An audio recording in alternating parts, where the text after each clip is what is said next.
We're running a few minutes late, and we've got quite a packed schedule tonight, so if possible, I'd like to go ahead and get started. Is there anybody participating virtually? I don't see. All right, then we can go ahead and start. So thank you, everybody, for coming to the work session tonight on our advisory committee reports, and we'll start with our advisory committees for students with disabilities. So with that, I will turn it over to the esteemed chair to introduce herself, other members of the committee who are here, as well as if staff members want to introduce themselves, that would be great. Thank you.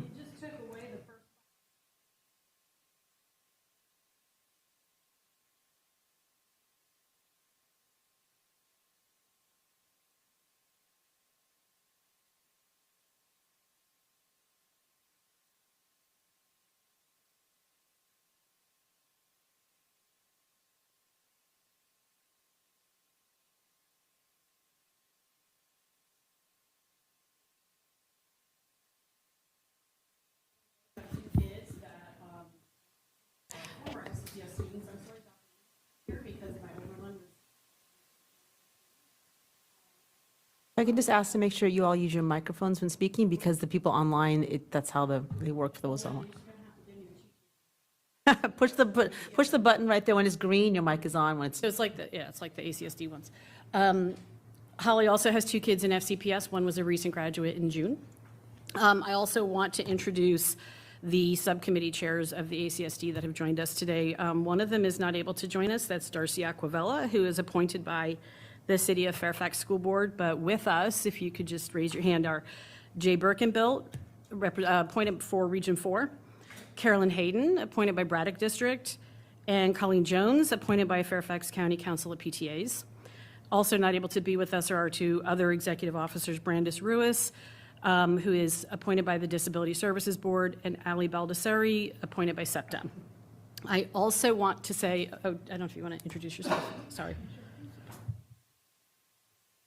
Good afternoon. I'm Dawn Schaefer, Director of Special Education Procedural Support, and Mike Bloom and Terry Edmonds-Hurd are both on leave this week, so I'm sort of representing all of us. I also have Judy Dupre, Manager of Therapy Services, along the back, and Jeff Sisk, Manager of Assistive Technology, is also here with us.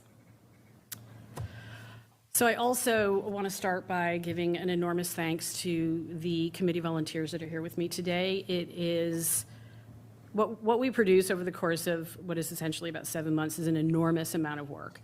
And I couldn't be sitting here with any knowledge of what's contained in this document if it weren't for the people that are here with me. It's a large committee. It's over 30 people. 34, I want to say at last count, hopefully a little bit smaller than that if you pass the new governance manual on Thursday. But it represents a lot of institutional wisdom, and I'm so appreciative that I have this group of consummate professionals that are able to share their time and their passion for this organization. I also want to thank Mike Bloom, Terry Edmonds-Hurd, and Rashna Sizemore-Heiser for their support, and I would be remiss if I didn't add Melissa Muse, who is Mike Bloom's administrative assistant, because she's just a joyful ball of light every time we meet, and I appreciate her. So I'd like to start with a few reflections on the report that you received. We are deeply committed and passionate participants in this process, because we're volunteers. There really is no other reason why we would do the amount of work that we do if we weren't committed and passionate. Finding meaning in our work is really important to us. Most of us come to the table as parents of students with disabilities, and so it's not just a thought exercise. This is our experience, our lived experience, it's our children. The work we do is important enough that it deserves the level of commitment we give it. I don't think anybody would say they regret the time they've spent. They might be ready to be done with the time that they've spent on ACSD, but I think that we all find it very validating and meaningful. Just to frame a little bit what we represent, there are over 30,000 students in the division that have IEPs, 504s, learning differences. IEPs and 504s aren't necessarily disability, and so we count them as students with disabilities and learning differences. Has to do with just how they identify and how they live their experience within the division. That is the same as if we filled up both Eagle Bank Arena and the Capital One Center at the same time and would have a couple of thousand left over waiting outside. So that should give you an idea of the enormity of the community that our recommendations are intended to serve. The diversity that we have in that community of 30,000 plus is enormous, but there's one thing that they all have in common. They're all students. And you can't center the voice of a student without including this community. People who know me know I don't ever use the phrase special needs. And the reason why I don't use the phrase special needs is because my child's needs aren't special. His needs are to be educated, to be included, to be accepted. He requires some special things in order to get there, but his needs aren't special. They're the same as every other student in this division. So that's my point of view where I come to this. I would like you to hopefully listen to the recommendations we have to make in the same way that you would listen to a community stakeholder group, because that is what we are. We're readily available in-house community stakeholder group for issues that affect students with disabilities and learning differences. And that, I think, speaks for the only thing that we want to represent when we make these recommendations. So, starting with the executive summary, it was a lot shorter than you've seen in the past. On purpose. Holly and I committed at the beginning of the year to keep it to one page, and we didn't quite get there. Next year for sure. But I included a table that demonstrates, that shows each of the recommendations, where they're located in the report if you want to learn more about the rationale of the recommendations, whether that is a recommendation that has been made in the past or not. And then I aligned it with the 2023-2030 strategic plan or the AIR report, or both in a lot of the occasions. We worked with the AIR report because when we started the process last September, the Special Education Enhancement Plan, Improvement Plan was going through some morphing, and it was just easier to go with a document that wasn't going to change over the course of the year. You're perfectly capable of figuring out the overlap, I'm sure, but that's why we did the AIR report instead of the improvement plan. It was not in our scope to consider budgetary impact. It was not in our scope to consider which of the projects may or may not already be underway or having been considered in another capacity.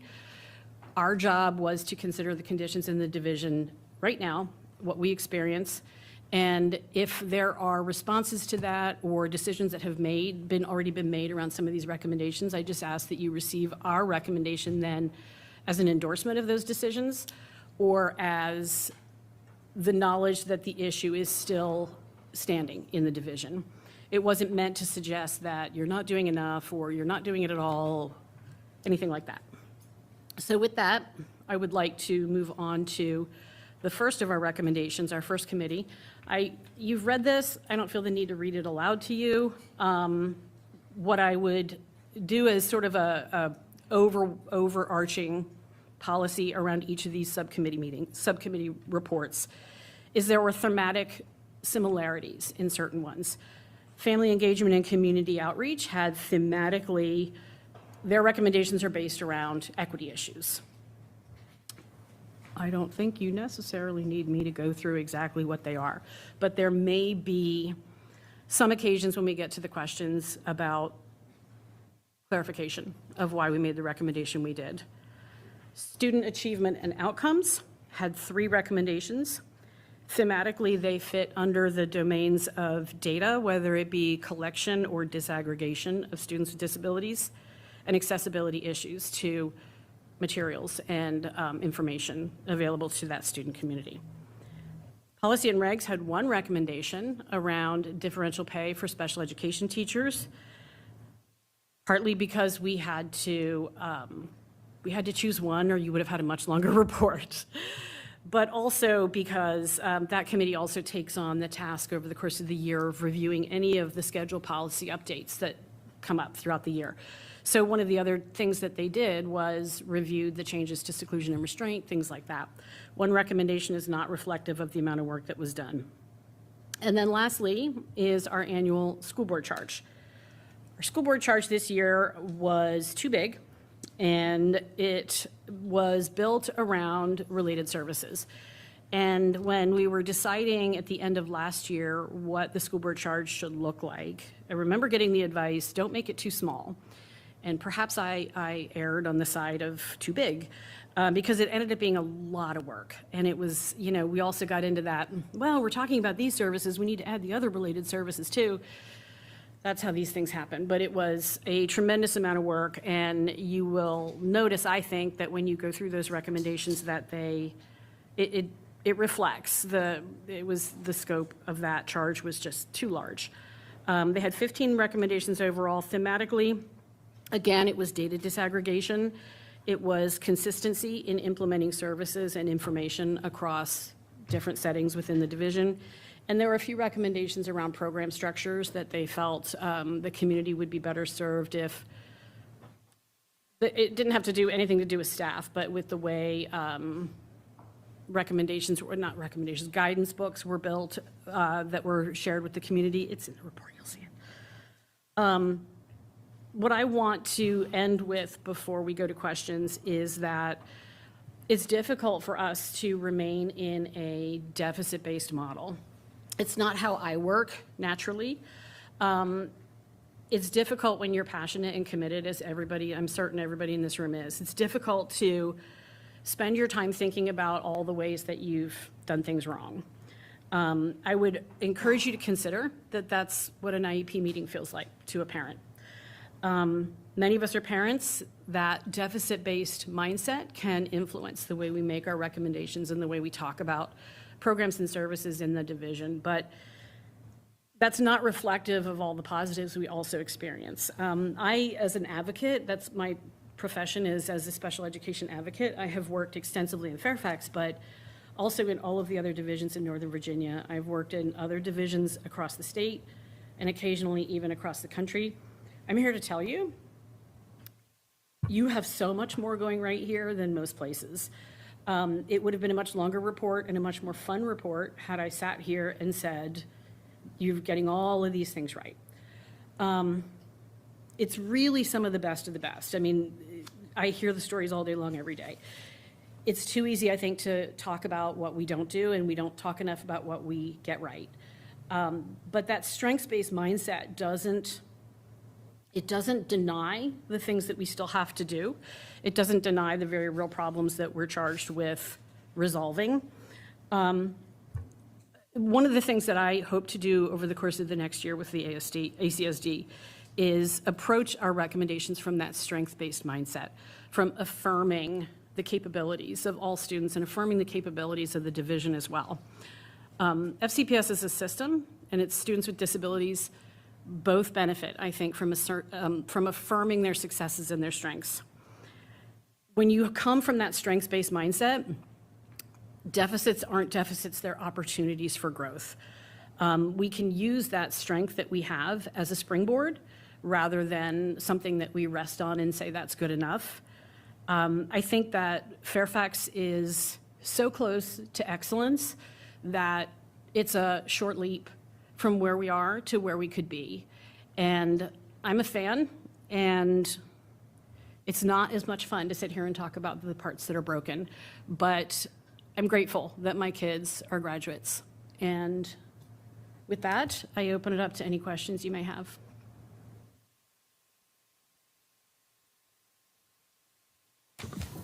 Thank you. I see our chair, Mr. Frisch first, and then Ms. Marin. Thank you very much for the report, and pardon me, and to everybody from the committee for being here. You did take on quite a bit, and I think the report speaks volumes about the tenacity of the team getting the work done. So thank you for that. I want to talk about the College Board recommendation. I've had several constituents over the last year who have had issues with the College Board. I'll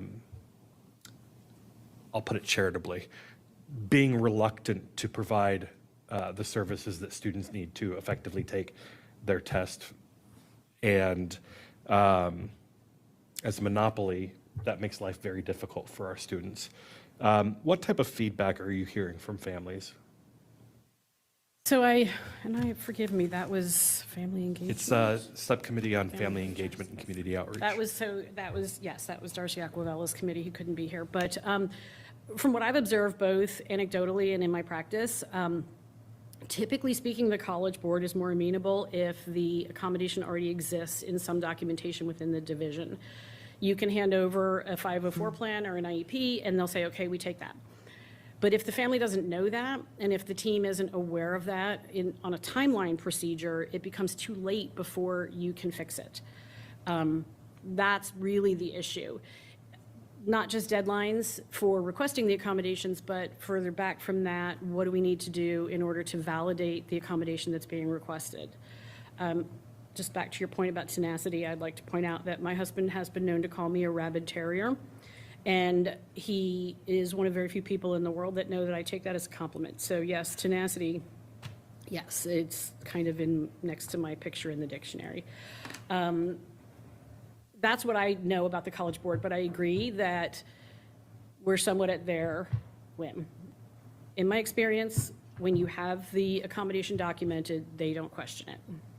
I think this year there have been some issues with technology malfunctioning, and then the College Board not doing much of anything to help accommodate those students beyond better luck next time.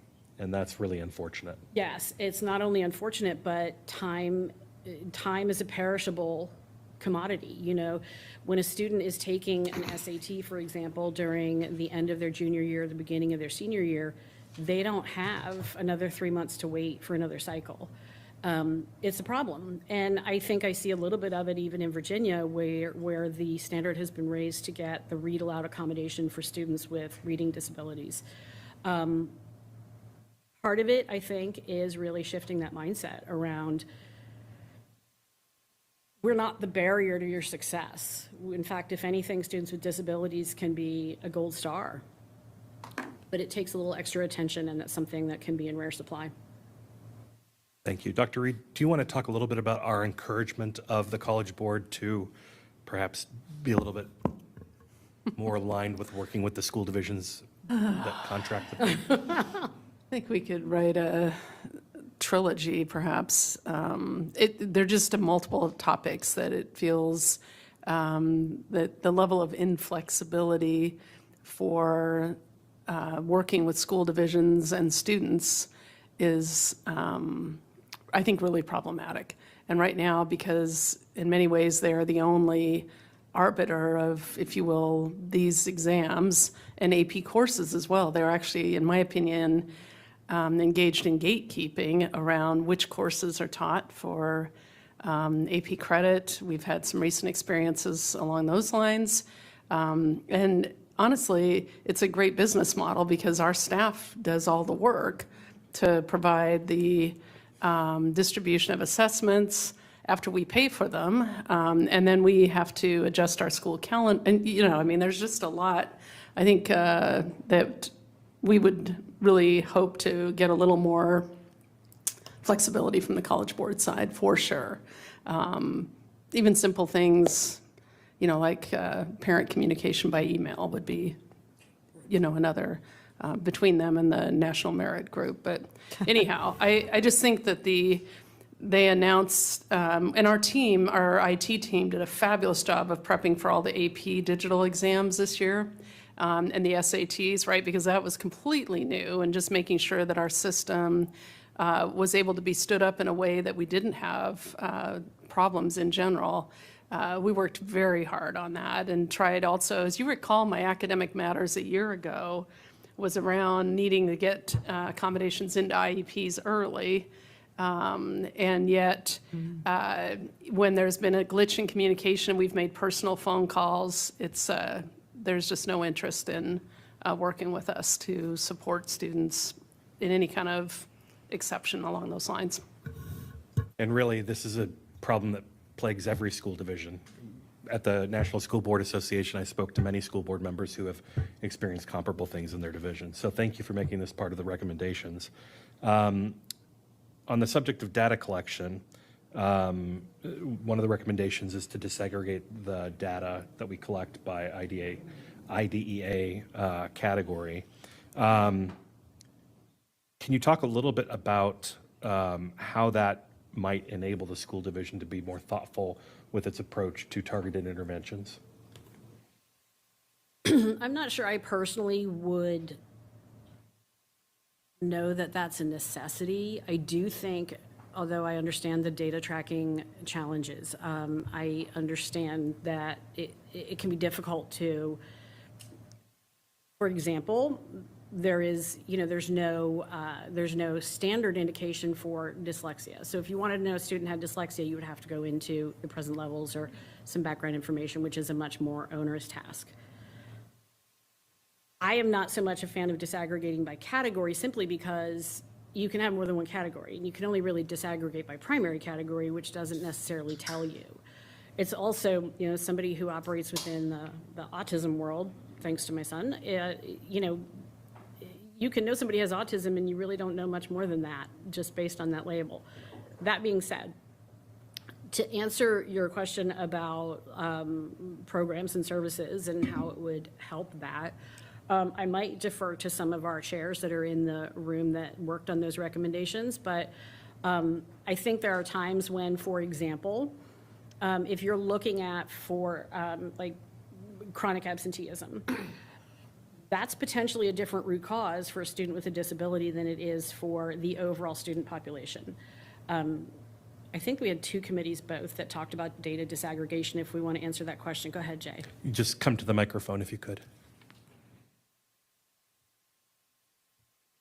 Yeah, so one of those recommendations came out of the Student Achievement and Outcome Subcommittee, and we looked at it from two different angles. One angle is the students with disability is not a monolithic group, right? And so that means that disaggregating by category was an attempt to recognize the neurodiversity within the population of students with disabilities. On a more pragmatic note that goes a lot closer to the specific question, you have a program like Burke School. I'm a Burke School parent. I take every opportunity I can to say they're a bunch of heroes who give so much every day. But in any case, they're looking at the data. And that program, of course, you have every type of disability present at Burke School, but predominantly people are there with the primary category of emotional disability. They want to look at the numbers and see, well, how do they apply to the targeted population within that school? So that was the conversation that we had as a subcommittee that led to that specific recommendation. Hope that adds some color there. Thank you very much. There was some additional conversation, I know, with school board charge about disaggregating data, if you want to add something to that. But I know, for example, the non-speaking population and assistive technology that might be applicable to that population, and that's more than one category theoretically, and you have to understand that if you're going to target that data. But go ahead. I'm just going to really quickly just say we've got about half an hour more left, and if the other board members want to speak. So just keeping that in mind. Thank you. I think that was more for you.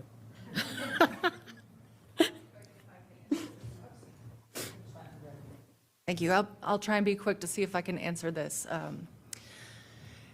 I think that I know that our subcommittee wanted to know if there was an equal number of services, service hours, service opportunities offered across demographics. And we couldn't compare that because the data wasn't collected. We were only going off of anecdotal evidence that we had heard amongst parents, professionals, and service providers in the room. And so we wanted to see if there was any imbalances across parts of the school district, and if so, how could we correct them? But at this point, we couldn't identify them. Thank you. Thank you. You still have a minute, 12 seconds left. Well, wonderful. Ms. Marin? Thank you. I am really curious about the vernacular and the power of it. And, Dr. Reed has helped roll out, when we talk about our English language learners, there are multilingual learners. And I think it's been so powerful. And I want to be sure that I'm using the right vernacular that empowers and supports. And so your comment about, the student's special need, well, the needs are the same. That's really powerful.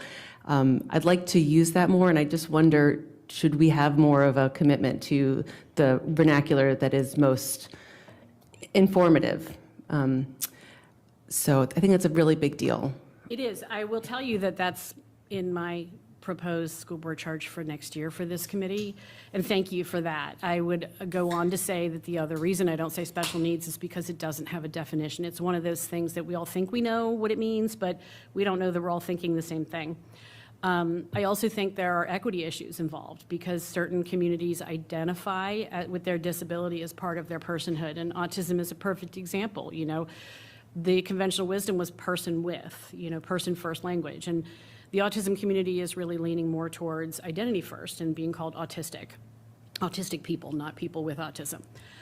So yes, I agree, and I think that the equity policy and the work that's being done there is critical to all of that, and hopefully we'll be able to give you a deeper dive on that over the course of next year. Well, I've had the same thing with, with dyslexia. It's not a person with dyslexia now. It's preferred to say dyslexic thinking, dyslexic thinker, dyslexic person. But I know, I just want some clarity because I was taught to talk about the person. It's the person with the disability, always the person. So if that's changing, I want to use what is most, equitable and appropriate. I also think, I'm kind of in disbelief, not disbelief, but I feel like we're always striving to address, the error report. Many times the board, our last term spent around this table picking apart the things, and to know that it's aligning and you're seeing progress and to make a statement that we're doing a lot of things right is just really amazing and encouraging. And maybe as board members, we only hear the things that aren't going well, but that is really just incredible. I also was wondering if ACSD, if it was a good communications flow. I know you're supposed to be our first stop or the staff's first stop for input from the community when it comes to that, and that's sometimes happen and not, and I'm just wondering if that's sort of a smoother flow at this stage. I think it is. I think that, Fairfax is an enormous ship and things are going to happen. They just are. But, I'm of the mindset that collaboration isn't a thing unto itself. Collaboration is a byproduct of mutual respect and clear communication. And I also believe that most people can accept a decision they disagree with if they understand why it was made. So that's been my mindset over the course of the year. And you don't have to have met me for very long to know if I want to know something. I'm just going to ask. I haven't had a challenge with it this year. Have you? Well, that's great. I know that it had maybe been a speed bump in the past, so I'm glad that that's been figured out because the members are just, you all are really experts. So I guess I just want to mention the things that remain hot topics for me are the transitions, especially grade level and building level, especially from elementary to secondary. That is so huge, and I'll take every opportunity to advocate for doing that better for our kids who have learning differences. I gotta have to work on that and figure out the vernacular. Very interested in 2E, but twice exceptional, but at the same time, I would love to move away from labeling our children and having that more holistic of everyone's just different and they have, their things, their talents and needs. And funding of IDEA, that's always something that we have to keep going to bat for since we get a fraction of not nearly close to the up to 40% from the federal government. So thank you very much. I will say it's always okay to say disability because there's no shame in the word and we can't resolve what we can't name. I say disability all the time in front of my disabled child because if I can't say it, what does that tell him? I usually have no problem saying that. I just, again, in the interest of wanting to use the correct vernacular, and I know it has the legal definition and there is affinity to it, so I'll be eager to learn more about that. Thanks. And Ms. Marin, thank you for that. I just want to jump in and say that I have a group through the enhancement plan working on those transitions with some additional guidance documents that and information that staff can easily use and implement so that we do have fidelity across the division in terms of what families and students experience as they go from preschool to kindergarten, second to third grade, since that's such a large year in terms of SOL, VAP, assessments, elementary to middle to high, and then high school to post-secondary. There's also a group, and you'll hear from AAPAC next, that is working really hard on 2E right now. Great, thank you. Mr. Moon? Thank you. Thank you for the presentation. I have just one or two questions and or comments on translation services. I see that on page 3 of your slide that currently translation services are only available for IEP and 504 meetings. You are recommending a document also to be translated. I mean, I agree, but my question goes to this. Whether you know, whether we have any data, perhaps somebody from special services might know, the translators, I'm assuming that someone who work for FCPS currently, whether they are trained in special education, no, to be able to translate all those technical, potentially very, very technical terminology. Well, I think there's also a challenge around procedural timelines, because 30,000 students and they need their documentation translated, and the turnaround time when the division is required to deliver these documents within a certain time frame. I think there's cultural influences too, because there's families who aren't comfortable asking for that assistance or take pride in their ability to have learned English and don't want to lean into the fact that it might be helpful. And I know that you have something to add as well. Thank you for that question. To borrow from Ms. St. John Cunning from a few work sessions ago, interpreters are the live humans who are in meetings. Translators work with documents.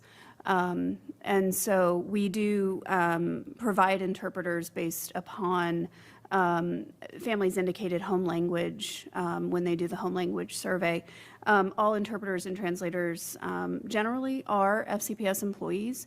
And interpreters are at various levels, and you're required to have a certain level of internal certification in order to be in a special education meeting and performing that role, precisely because of the technical language. So how do we determine someone is really competent to be able to translate a special education technical terminology? Iris Moldav, I probably could use some help with her full name. Comfer, I think, is her full last name. They do have an internal process where they do evaluate all of the interpreters and provide them with levels so that they know what they can do. Okay, would you be able to provide some more detailed information? Because I can certainly ask. From time to time, I see a situation where I see an interpreters or translation. Those are written documents that quality of which I have to really question whether we are using our best interpreters or translation services. I can pass that request. I mean, I'm a fluent Korean speaker, born and grew up in Korea, but I wouldn't dare to go and translate or interpret in IEP meeting.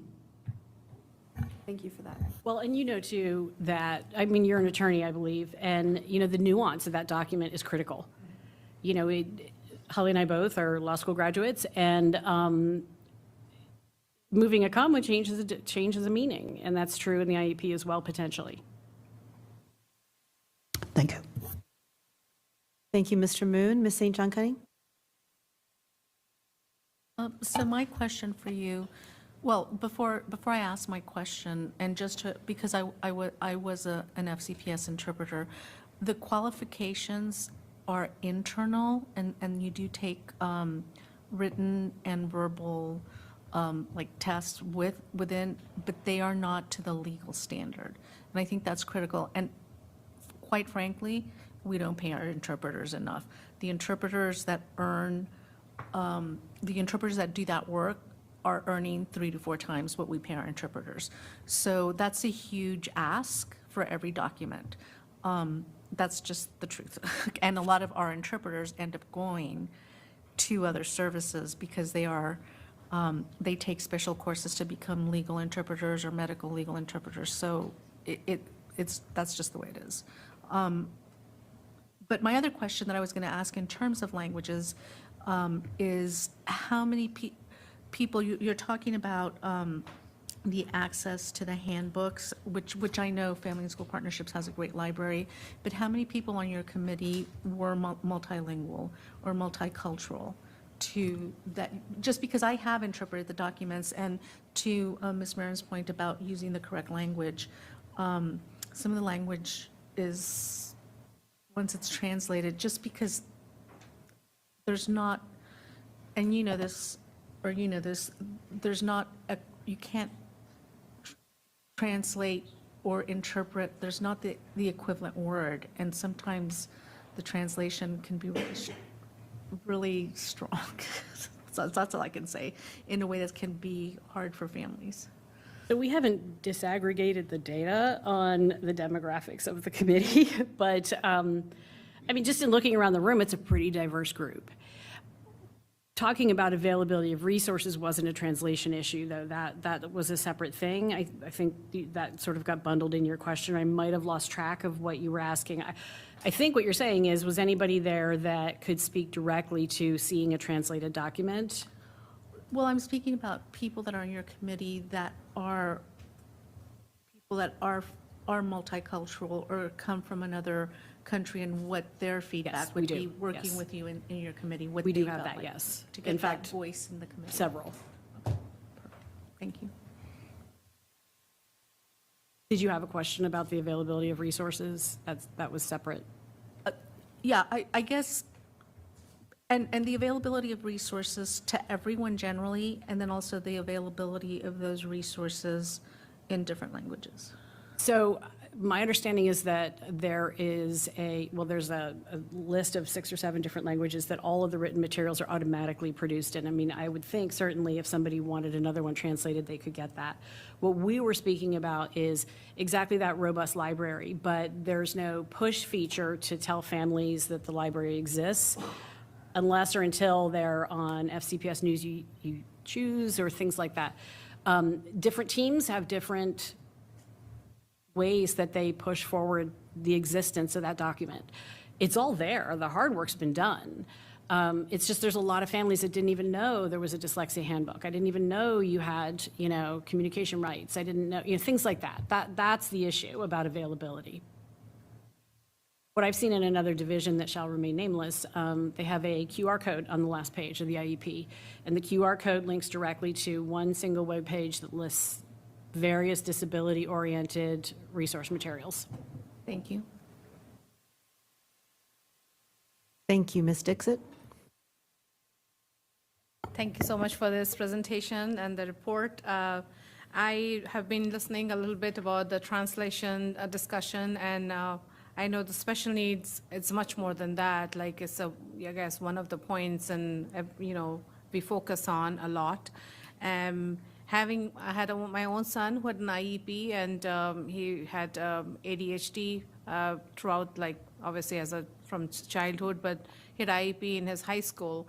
And one of the things, and I've shared this before here too, is the parents don't feel very welcomed or in a part of that process. They're basically are like being told as a parent, that's what my experience, that this is what's going to happen here, and they'll have like a lot of people in the room, and my son was not even a part of that, all those discussions, and literally it was like a checkbox, like, okay, we'll just do reminders, and it never got enforced, and I'm talking it's 6 years ago, so it's not, I'm saying 1 or 2 years ago thing, right? So I don't know how far we have come from there, because when I think about all the parents who are going through that, I'm extremely concerned if they have the same experience as I had. It was actually, I think, your appointee, she's Turkish, I believe, that spoke to some of these issues in translation. I know she and I had a number of conversations about that. You happen to be my school board representative, by the way, so thank you for that. I think it probably does happen because it's happening with native English speakers. So if it's happening with native English speakers, if you have another layer of challenge in that communication, it certainly has been happening.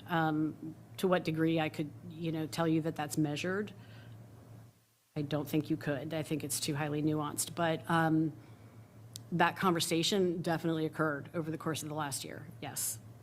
I think even I can say that English has been almost like my main language because we do speak English a lot in India and here too, coming forward. But the point was, as an immigrant, not understanding the system, first of all, and then coming to a new school system, and then going into a special program, which is basically run by school. Like, it's like, PTA is different. PTA is very parent-oriented, and, we do a lot of work as volunteers, but when you go into a school building, in a school office, and they're filling out their paperwork, it just feels like I'm going to a government office, I'm filling out the forms, they're telling me what to do, and I will walk away with what I'm told.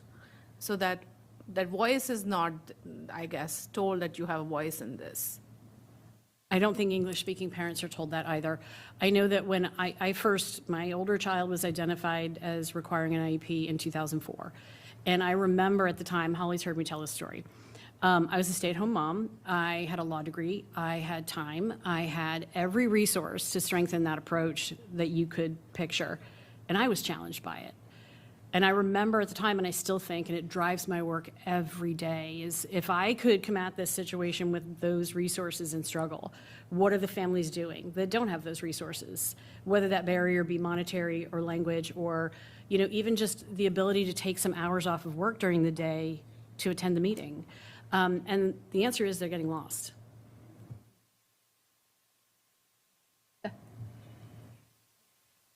If I could just add something. My son just graduated, so there's a big difference between what I know now and what I knew when we first started this with him, when he started in FCPS in third grade. And you don't know what you don't know. Even as a native English speaker, all of the jargon is like a different language, and I'm a native English speaker, and I think the idea with translation and with pushing materials forward, rather than just sort of making them available if anyone just happens to come across them, it not only makes the families' lives easier, I think it's going to make the schools' processes easier, because then you don't have people coming back and saying, my child's still not getting what they need, where there's still problems here. It just, it's not only not helpful to the student, it's a drain on resources for the schools as well. So I think what we're trying to recommend are things that help everybody at the same time. Yes, I get that. And obviously it's for equity too, for everybody. You have the resources. The point I was trying to make, I guess, is lost in this discussion, that the parent is the person kind of left out. I mean, it's in the process. It doesn't matter where they're from. Like you said, native speaker, non-native speakers. It's just that the parent's voice is very important. It's their child, and they are there for their child in the meeting. So they should be like, you know your child better, more than us. We know your child, but so be part of the process with us. So make them like a partner, as that's what I was trying to say. Thank you. Seeing no other placards up, I will take my 18 turns that I have enough information to say. I just wanted to start by thanking you all for the hard work. I know it was an incredibly huge school board charge, and I appreciate also some of the other areas around family engagement. So I wanted just to start by kind of framing, I'm glad you shared the number of students, 21% of our students this applies to. I just wanted to start by framing something that popped up on my Facebook memories from 2011. And this was saying, after 3 IEP meetings, where we still couldn't agree on communication goals, the school just told me to go write them. And what I said was, if Jake, whom I'm a lawyer and able to advocate with the time and energy and doggedness, and not, my dad always said, the one word I will never listen to is no. This is what I wrote. How bad are the goals for the kids whose parents don't know how to fight the school and don't speak English well enough to do it? That was from 2011. So the fact that we're still talking about this now shows how long this need has existed. It is not new. So I appreciate you bringing that up. I wanted to kind of talk some big picture stuff and ask a few smaller questions. I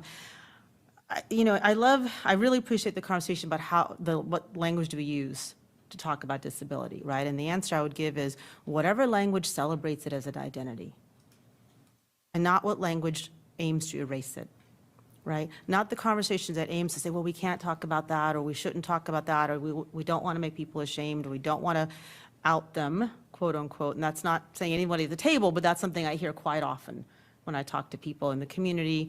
And what it does is that then leads the students to be ashamed of themselves. I've had a parent ask me, please take special education teacher out of the signature line in emails because my student doesn't want to get an email from somebody who's labeled a special education teacher. We have taught our students to be ashamed of who they are. So whatever language we use, it's less about the language and more about how we talk about them as a way of celebrating everybody as an identity. So that's the first thing I really want to lift up, because until we do that, none of the rest of this is going to matter. So as far as the family engagement, I would want to say that I would love to see some conversations among staff about perspective taking. I think even I do this now. I'm so immersed in this world that I forget what people don't know, right? And so whether you speak English, don't speak English, or highly educated, not highly educated, immigrant, not, this is a whole brand new world to everybody. And you might approach it with different levels of sort of, we all may not be the same starting line, but the world is brand new for everyone. So when we're writing the translation document, I sent you a whole bunch of feedback on that translation checklist as part of the enhancement plan we got. We've got to do those from that perspective, right? You have parents whose whole world has changed, and not in a bad way, just changed. How are we supporting them in that? Not just throwing information at them, but supporting them and empowering them. Because when parents are empowered to be part of their school IP, outcomes are better for students. So the first thing I say to staff is everything, if these handbooks are, do we just continue? Don't else want to speak? We've got 10 more minutes. I could talk for 10 minutes if I indulge my colleagues, but if anyone wants to speak, please go ahead. So these handbooks are great. I'm gonna I have a list of things. The handbooks are great. However, they're huge and they're unknown. And I'll tell you how unknown they are. One of the things I've talked about for 4 years is transitions. I used to present on it at the special education conference. Ms. Pekarsky, a foreign board member, talked about transitions. Both our students had experiences with that. At one of our previous meetings on the enhancement plan, we were both shocked to find out there's a transition handbook out there, because neither one of us knew it. So these handbooks are great, right? I see over there's a transition handbook. I see you whispering that, right? These are members of the ACSD who don't know this exists. So it is not known. And these handbooks take a lot of work and time. You've got to get them out there. Because if I didn't know about them and people on this committee don't know about them, I promise you, people don't know about them. And having said that, we need some guiding documents to the handbooks and some guiding documents that empower parents and support groups that empower parents. When my son was first diagnosed, the school actually held a support group for parents where we learned from each other. I'm still in contact with those folks, and he was in preschool.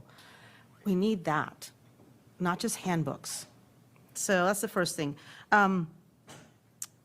Translation service, I think we also need to talk about translation for testing materials and eligibility testing, because I think there's a huge issue in that. And I've heard, and I've shared with Dr. Reed some anecdotal issues. When you're looking at translation, how are we making sure that our students who don't speak English have equitable access in the eligibility process, and not just in translation, but in the testing? Discipline, I love the fairness and appropriateness, but I think we need to do a lot on discipline, on the mindset, right, understanding and how consequences can be given with a neurodivergent and disability mindset, right? I think that's really important, because there's no point in consequences if it's not going to be learned by the person. So how are we doing that? How are we looking at, I'm glad you mentioned data collection. I think that's really important, actually, to disaggregate the data, because I think just like in AAPI world, people get lost in this broader context. Workload model, Dr. Reed, that has got to be looked at for our related service providers. And how schools are able to give SLP hours is huge. I hear that all the time of my child's in a language-rich environment, they don't need SLP. That doesn't make any sense. I shared with you one recently where a parent was told, well, we do verbal behavior in our PAC program, therefore we don't need SLP. And verbal behavior and speech and language services are completely opposite. Verbal behavior is a subset of ABA, started by Vince Carbone, and the guy who wrote ABLES, whose name is escaping me. It is not at all speech and language services. So that is a huge issue right there. Counseling, oh my gosh, we've got to get counselors better trained. I could tell you the stories, and I have told you the stories of our counseling, but right now counseling is too siloed away, and that leads to issues with College Board testing. and then to go to the College Board testing, I have 4 minutes, I'm sorry, I have 4 minutes worth of stuff. College Board testing. Our IEPs, and I've talked to you about this, are written for one purpose, right? But they're used for 16 other purposes, including College Board testing accommodations, same with 504s.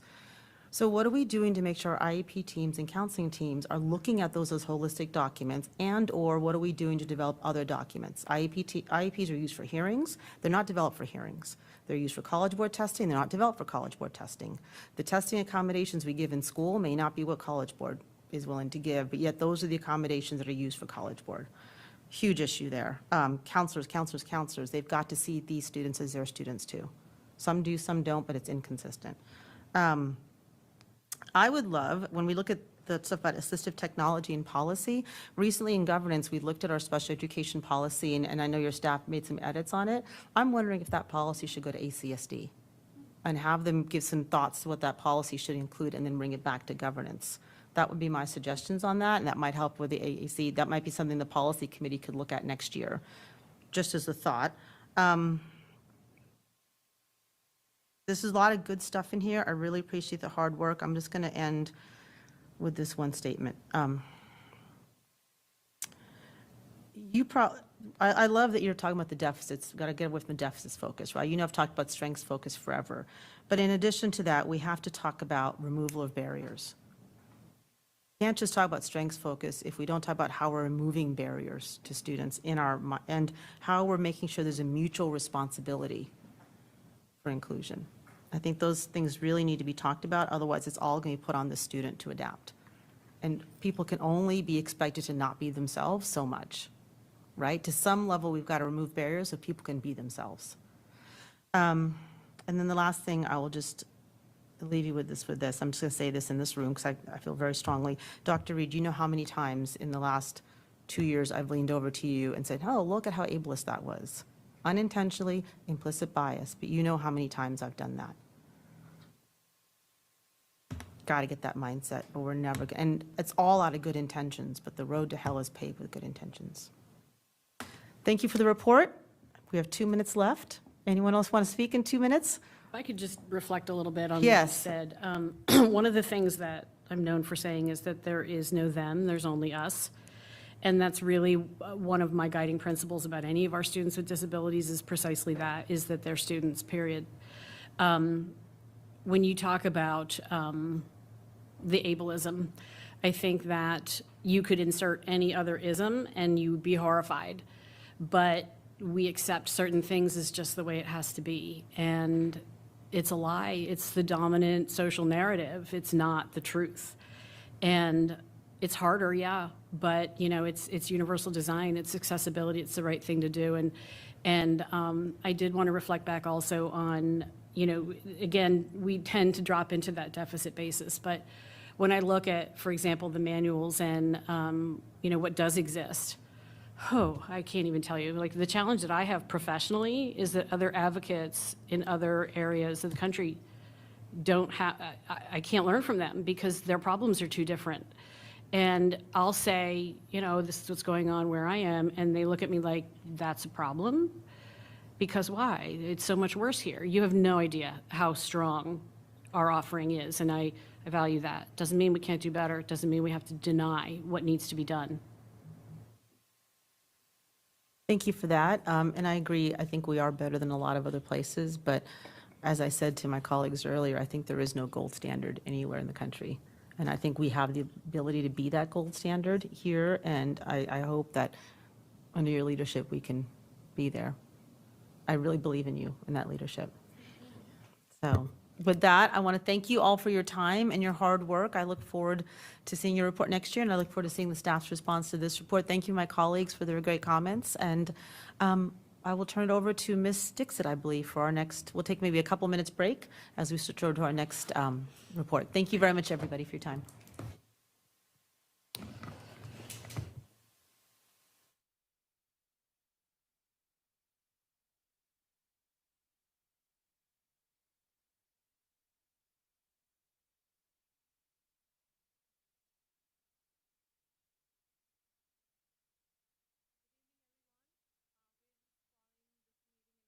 For the AAPAC advisory committee presentation to the school board for the school year 2022-24, presented by Dr. Holly Glazer. She's the AAPAC chair, and also other committee members are here. So thank you so much for being here and serving on this committee, and we'd love to hear from you. Thank you.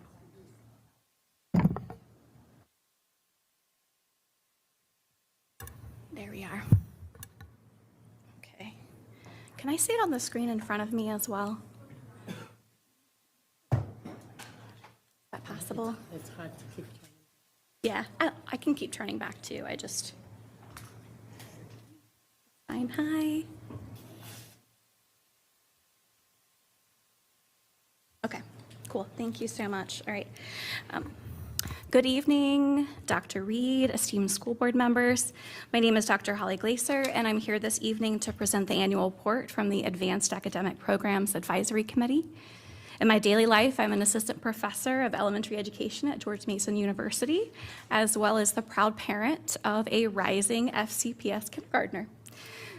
Joining me this evening, I'm going to allow them to introduce themselves.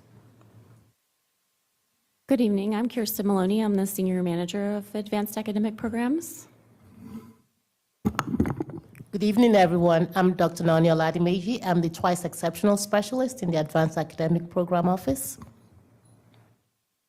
Good evening again, Dawn Schaefer, Director, Special Education Procedural Support. I'd also like to introduce two of our AAPAC members who have joined us this evening. In the back, we have Kara Berman and Michelle Cady, so if y'all can give us a wave. They're here for support. Thanks so much. All right, so before getting into the agenda for tonight's presentation, I just wanted to share a little bit about the committee makeup, as well as some updates from the prior year's charge. AAPAC is comprised of representatives from each magisterial district, a representative from specific organizations such as the Fairfax County Council of PTAs, Fairfax County Association for Gifted, universities, and a teacher and administrator from elementary, middle, and high school levels. AAP and FCPS is K through 12 and is looked to by many other districts as a model because of the broad access to advanced academics that it affords through a continuum of services approach, as well as leading the way with equity-focused efforts like the Young Scholars Model. Last year's AAPAC report made recommendations around middle school honors coursework. A quick update before we jump into tonight's topic of 2E. AAP led content areas through a process to collaboratively develop an honors framework. The framework integrates two research-based models of instruction for advanced learners and articulates the similarities and distinctions between standard and honors courses at middle school. In addition to overarching concepts about those expectations, each content area has also mapped out more explicitly what that means in specific disciplinary areas. The honors framework has been shared with middle school teams and teachers throughout the district in order to identify what areas of professional learning are needed. It was also shared with middle and high school principals at the all-county principals meeting. Finally, there are multiple formats of professional learning available for staff for deeper learning, including asynchronous and synchronous options. I'd like to shift now to talking about the charge that AAPAC had for this year, addressing the FCPS progress and next steps to meet the needs of twice exceptional learners, also referred to as 2E, or students with dual programming needs. I'll use all of that terminology this evening. On this slide, you'll see the flow of presenting our work, findings, and recommended next steps. Specifically, our charge for the 2023-2024 school year was to learn about research in the field of twice exceptional, 2E, and hear about central and school-based efforts to meet the needs of 2E learners in FCPS. Recognizing that our committee is comprised of members with varying levels of experience and knowledge on 2E learners, our first task was to unpack the charge and establish the committee's background knowledge around 2E, as well as identify areas in which the committee needed or wanted to learn more. Each month, we invited speakers and shared videos and documents related to the charge, which I will discuss more when we look at the committee data sources slide. Cognizant of our end goal, our report to the school board and tonight's presentation, We elected to process the information we learned each month through the lens of the 5 goals in the FCPS strategic plan. By making these connections to the FCPS strategic plan explicit, we hope to promote the alignment of our next steps with the goals of the FCPS school board. In our first meeting, we unpacked the FCPS strategic plan goals, and each committee member was assigned one of the 5 goals as their lens through which they would process information they were learning each month. Following each month's presentation of material, we encourage members to ask clarifying questions, then debrief with other members focused on the same strategic goal in what we called their strategic plan focus group. In March and April, these strategic plan focus groups collaborated in developing the current state of FCPS in relation to 2E and their specific strategic plan goal, as well as possible next steps. Each group then presented this information to the entire committee, who was invited to ask questions and make recommendations for modifications. Once the possible next steps for each goal were finalized, we then analyzed them for commonalities, which have been shared as prioritized next steps in 3 categories. Before moving further, I think it's important to establish the definition of 2E the committee used. The Virginia Department of Education defines twice exceptional students as children kindergarten through 12th grade who are identified as gifted by the Identification and Placement Committee for the school division's gifted education program, and are also identified as a child with a disability as defined by Virginia special education regulations. In FCPS, this means that 2E students are students who have been identified for advanced academic services. In FCPS, since we have a continuum of services, that includes subject-specific AAP, part-time AAP, or full-time AAP. And they're identified as a student with a disability whose needs are met through an IEP or 504 plan. One common misconception related to the AAP services identification is that students with an IEP or 504 plan need to be identified for level 4 or full-time services in order to qualify as 2E. We want to make it clear that students with an IEP or 504 plan who have been identified for full-time AAP services, along with those who have been identified for subject-specific or part-time AAP services, are considered 2E under this definition. If you're interested, we can give a bit more background about why this is important. The FCPS definition of 2E was shared in our first committee by Dr. Oladameji, FCPS's very own 2E specialist. In that meeting, as well as the one after, Dr. O also shared her work with FCPS families and schools on issues related to 2E since she was hired in January 2023. In addition to hearing from Dr. Oladameji, the committee heard from the FCPS Director of Special Education, Mike Bloom, on the enhancement plan for students with disabilities, and Dr. Claire Hughes, Professor of Twice Exceptional and Gifted Education at Cleveland State University, on how to build strong family-school partnerships to support 2E students. Dr. Hughes has long been involved in 2E research, and the program that she leads at Cleveland State is the first program in the country to offer a teacher preparation program specifically about 2E. We also reviewed the video and slides from the 2023 Special Education PTA meeting, SEPTA, on 2E with Dr. Reed, as well as this year's meeting on the same topic, which several of our committee members attended. To capture student perspectives, we read interviews that FCPS teachers held with 2E students. Those interviews were samples of a process that participants in the FCPS Teacher Academy class on 2E do as an assignment, taught by Dr. O.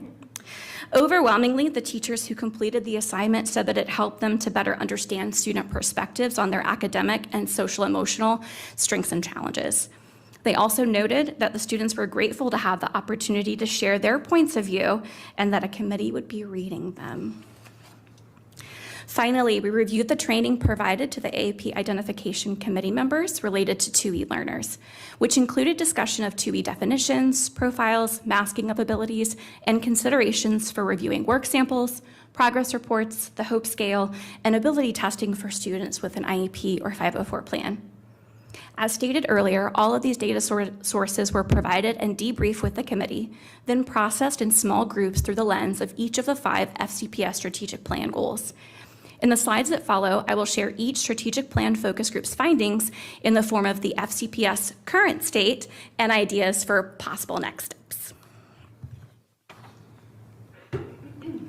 Goal 1 of the FCPS strategic plan focuses on a strong start pre-K to 12, which states that every student will develop foundational academic skills, curiosity, and a joy for learning necessary for success in pre-K through 12th grade. As of the school year 2023-2024, information shared with the committee indicated that transition processes from elementary to middle and middle to high schools are inconsistent. Specifically, some students have experienced being told they must choose between programs to address their academic support needs and their advanced coursework needs. Others have not reported this experience, indicating that this may be a school-based issue. To address this issue, one possible next step would be to ensure that procedural support staff understand that FCPS is committed to serving the dual programming needs of students at every level. And I would add, maybe adding something about AAP into the transition guide, which I learned about tonight as well. Second, FCPS signals their commitment to meeting the needs of 2E learners through dissemination of the FCPS Twice Exceptional Handbook.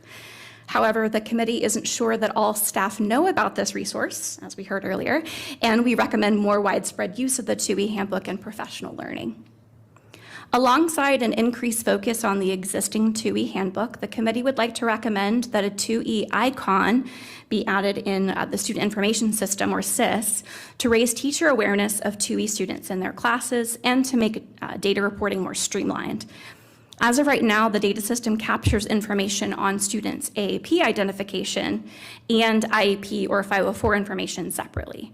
Given that we know 2E students have needs unique to peers who are receiving services through either AAP or an IEP or 504 plan, we believe that an icon in SIS that indicates a student has dual programming needs is an important first step in supporting teachers and meeting those needs.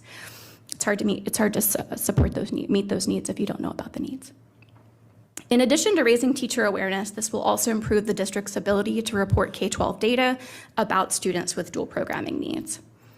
Finally, while the AAP information meetings held in every elementary school includes information on the eligibility of students with IEPs or 504 plans for AAP services, we're unsure that all caregivers of students with IEPs or 504 plans recognize they can have their students screened for AAP, and thus they may choose not to attend those meetings and hear that information.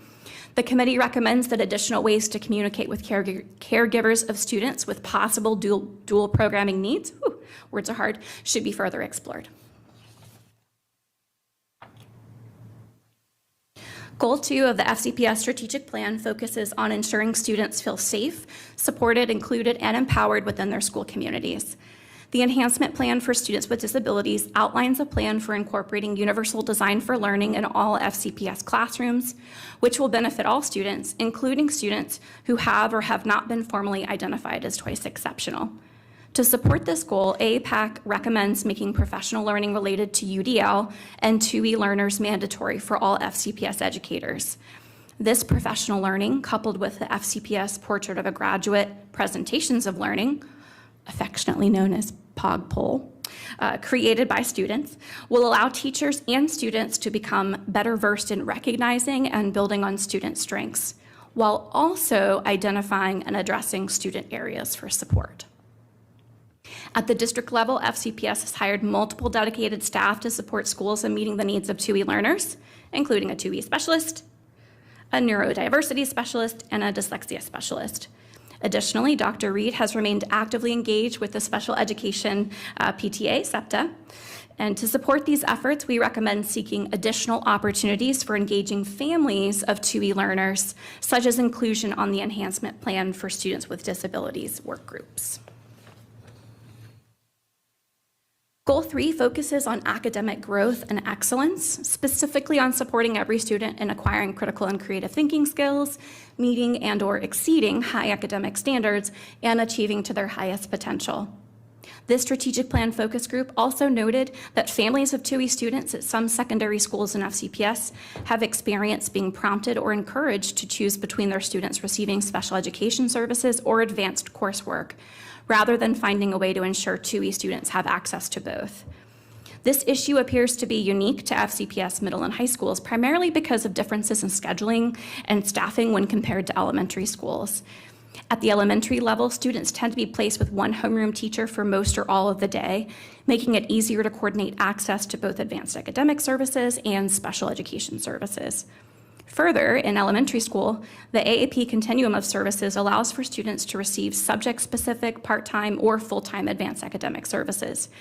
Once students reach middle and high school, the AAP continuum of services provides subject-specific and part-time services through open enrollment in honors, AP or IB, and dual enrollment courses. Full-time AAP services continue in middle school, but there is not a full-time cohort in high school. Instead, students sign up for individual advanced courses through open enrollment, and with each course at the secondary level being taught by a different teacher, the coordination of access to special education services alongside how a student engages in the AAP continuum of services becomes a much more complicated puzzle in terms of scheduling and staffing, especially if team teaching is determined to be the need. AAPAC acknowledges this challenge, and while we know there are other delivery models besides team teaching, AAPAC recommends that FCPS examine staffing formulas, service delivery models, and professional learning for educators to ensure all students receive access and support to be successful in advanced coursework. This leads to the group's second note on the current state, which is that the metrics used for measuring 2E students' academic success, such as IEP goals, may focus on grade level benchmarks rather than whether the student is reaching their potential in advanced coursework. Reconsidering how we measure the academic success of 2E students in advanced classrooms would support advanced coursework teachers in holding 2E students to high standards while providing them with the academic supports needed to do so. Along these same lines, Goal 4 of the strategic plan focuses on equitable access and opportunity to high-quality academic programming and the resources needed to support their success. FCPS makes AAP curriculum available to all teachers, as well as embeds it within the FCPS planning and pacing guides that many teachers use for unit planning. Within these guides, ideas for scaffolding and differentiating up are included. We believe that we can build on this work by engaging staff in professional learning around meeting the needs of 2E learners, including monitoring fidelity of implementation of professional learning received. This also includes developing professional learning for UDL as planned in the enhancement plan for students with disabilities, and communicating explicitly how UDL will support access and opportunity for all students, including 2E learners. Currently, all elementary families receive messaging about the FCPS AAP Continuum of Services in multiple formats annually. 2E information is embedded in the family information meetings and newsletters. And there's a 2E webpage with the 2E handbook published on the district website for families and staff K-12. At the secondary level, students can access advanced coursework through an open enrollment policy. AAPAC recommends streamlining information related to dual programming services for staff and families to enhance existing communications and make explicit FCPS's commitment to meeting students' dual programming needs. Finally, Goal 5, leading for tomorrow's innovation. As we know, students aren't in school forever, and we want to set them up with the skills needed to thrive in life beyond high school. One way in which FCPS supports this goal is through the variety of professional learning and family workshops that are available. This includes school-requested staff professional learning, stakeholder group meetings such as Director of Student Services, Advanced Academic Resource Teachers, or school psychologist meetings, teacher academy courses, symposiums, and webinars. Topics for these workshops run the gamut of explaining available FCPS services and identification practices, to staff roles and responsibilities in serving students with dual programming needs, to building positive partnerships between all stakeholders, schools, families, students, and educators. AAPAC recommends that professional learning for specific high-leverage stakeholder groups, particularly those involved with dual programming staffing, scheduling, and implementation, be prioritized. Additionally, students ages 14 and up and earlier, if appropriate, should be invited as stakeholders in conversations related to their transition between schools and advanced coursework interest pathways and goals, as this teaches them how to advocate for themselves in school and in the real world. FCPS already has dedicated staff who are subject matter experts in advanced academics or special education. There's a special education chair in every school, elementary, middle, and high, to serve as a special education subject matter expert. A full-time advanced academic resource teacher is provided to each elementary school, along with a half-time ART and many middle schools to serve as the subject matter expert on advanced learning needs. As stated previously, the district also staffs a TUI specialist, neurodiversity specialist, and a dyslexia specialist to support professional learning and communicate consistent expectations. With these staff in place, however, there is a need for more consistent information across K-12 around 2E, both in terms of identification and in terms of meeting their needs in the classroom. Because FCPS already implements the Portrait of a Graduate portfolios, we believe that these could be used to support family, staff, and student understanding of a student's progress and dual programming needs throughout their K-12 experience. Please note that the committee's work in this report are not a comprehensive review of the current state of 2E services in FCPS. In addition to the limitations of the scope possible for monthly citizen advisory meetings, the committee work differs from a more robust program review because it does not adequately capture the work that has been happening across the district or utilize a representative sample to draw conclusive findings. There was not an official member of the Department of Special Services attending all AAPAC meetings. There were administrators and parents with special education expertise, a presentation by Mike Bloom, Director of Special Education, and a review of the report by Don Schaefer, Director of Special Education Procedural Support. Still, the individual presentations and interview data suggested multiple areas for potential improvements. AAPAC presents the following prioritized areas of focus with related ideas for implementation as potential next steps for FCPS school board and staff feedback and consideration. Please note that our prioritized next steps are written in blue here. On this slide and in our full report, we identify 3 to 4 potential action items that we believe would support these steps. However, these are just ideas, and we recognize that some may not be feasible, some may be more feasible than others. With that said, let's look at our 3 prioritized next steps.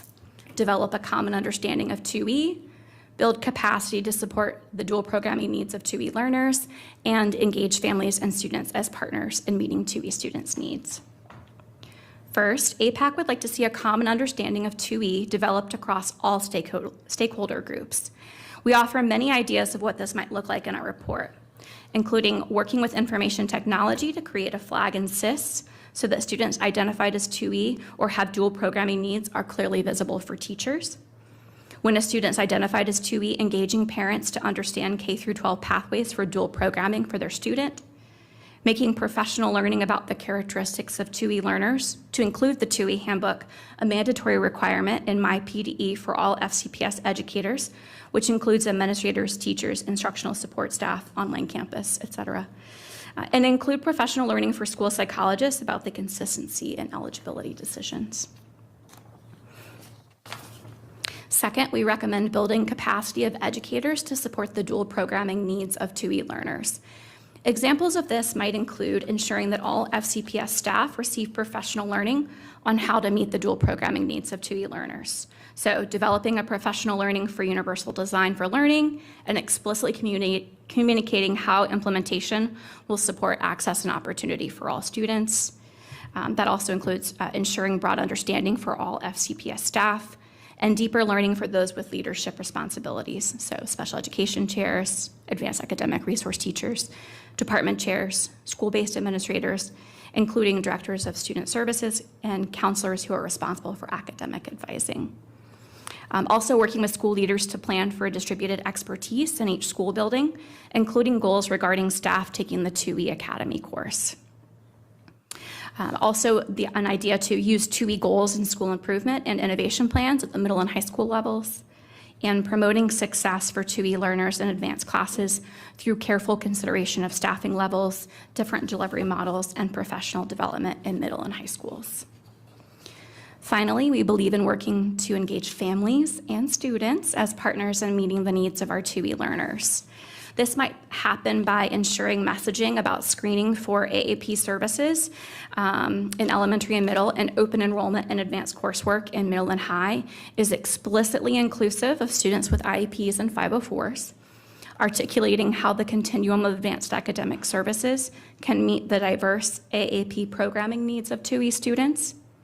Engaging students in understanding their learning profile and ways to communicate their areas of strength and growth and the accommodations that support their success, and seeking additional opportunities for 2E family representation on community working groups, as mentioned before. Thank you for the opportunity to present the APAC committee report at this evening's work session. I now pass the meeting back over to the meeting manager, Ms. Dixit. Thank you so much, Holly, for this amazing presentation, and a lot of hard work has gone into this. Totally, we can see that. And now I'll open the floor to the board, and I guess Melanie is the first one. Ms. Marin? Thank you, Ms. Dixit. Thank you very much.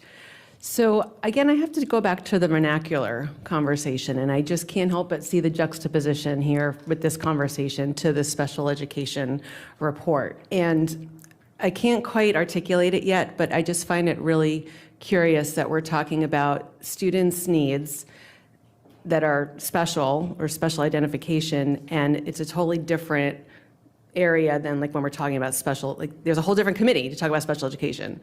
So I just think like, how as a board, how are we going to really wrestle this and really have the true vision of our kids, that some of our kids, have the capacity for advanced work, some have a different capacity. I think it's important, the definition of 2E, so this is something my appointee Mel Capel and I met and discussed really at length, because I'm glad you included the state definition and what we use in FCPS, but there's no understanding of how that identification really happens.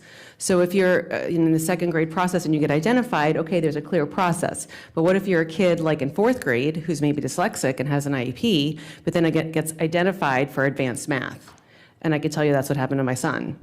I don't know, did he go through some clear rubric? Did the teacher just say, hey, he's got a capacity?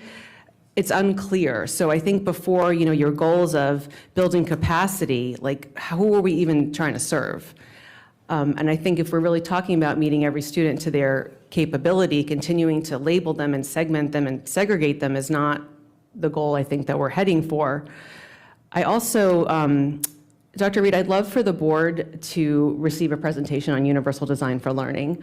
I'm aware that there was a presentation or a component in last week's internal staff symposium, which unfortunately I couldn't make, but we need to have a common understanding of what that is, because we're hearing it's thrown up as an acronym here and there. Like, we really need to understand this and for the public to know. I think the biggest point of friction for me here is the secondary students. That's where we hear it. In elementary, it seems like it's much more straightforward, but when you get to the secondary and the kids are more maybe articulate about their needs, I know Ms. Sizemore-Heiser has talked about this at length many times, but that's where, again, how are we defining this? What does it mean? What does it mean to have the support so a student could succeed? Also, again, how many exceptionalities are we going to label our kids? So what if a kid has a physical disability and an emotional disability, but they're academically advanced? Are they 3E? Like, again, where does the line stop between traditional special education and an IEP and being advanced and having an IEP for being advanced academic? Like, we're setting up this, even though we say we want to be equitable, if we're saying, well, special ed is this and advanced learning is this, well, can they really be the same? So that's big thoughts that I'd like, I hope that we can continue to wrestle with. So thank you for raising all of these topics.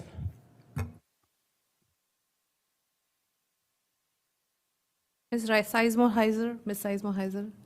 I have many thoughts. I apologize in advance. All right, so I'm going to start with I appreciate the report. I appreciate the effort. Some questions.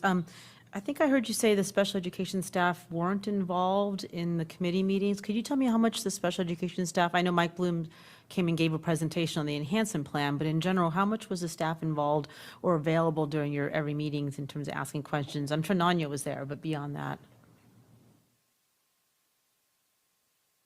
You could pause my time, please. Yeah, so there has not traditionally been someone that was probably an oversight in starting the committee, but it's hard to ask staff to come to multiple types of advisory committee meetings all the time, but we do have a team of people, Dawn, Mike, myself, Nani, and that meet regularly. So there was a lot of debriefing and making sure that anything that the committee wanted to see would be able, we didn't have any problems with collecting data that the committee asked for. We were flush with lots of things to look at.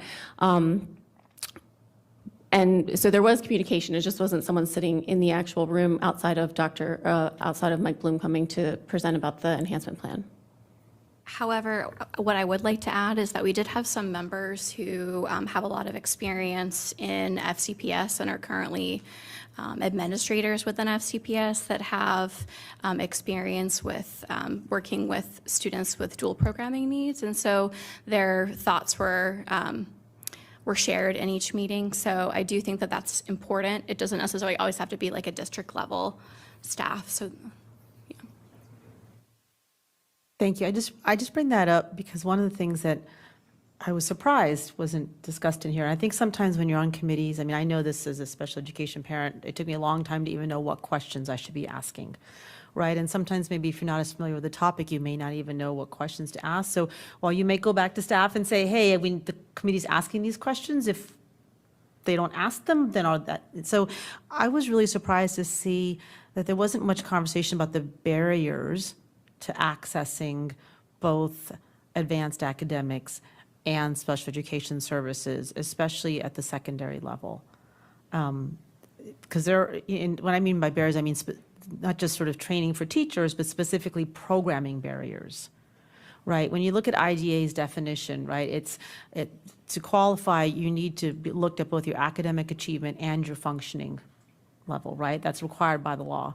And often, I think when there's testing for twice exceptional students, because they're academically bright, that sometimes school psychologists miss identifying the special education services because the special education needs are on the functioning as opposed to the academic, right? But then that mindset continues into how we've delivered programming.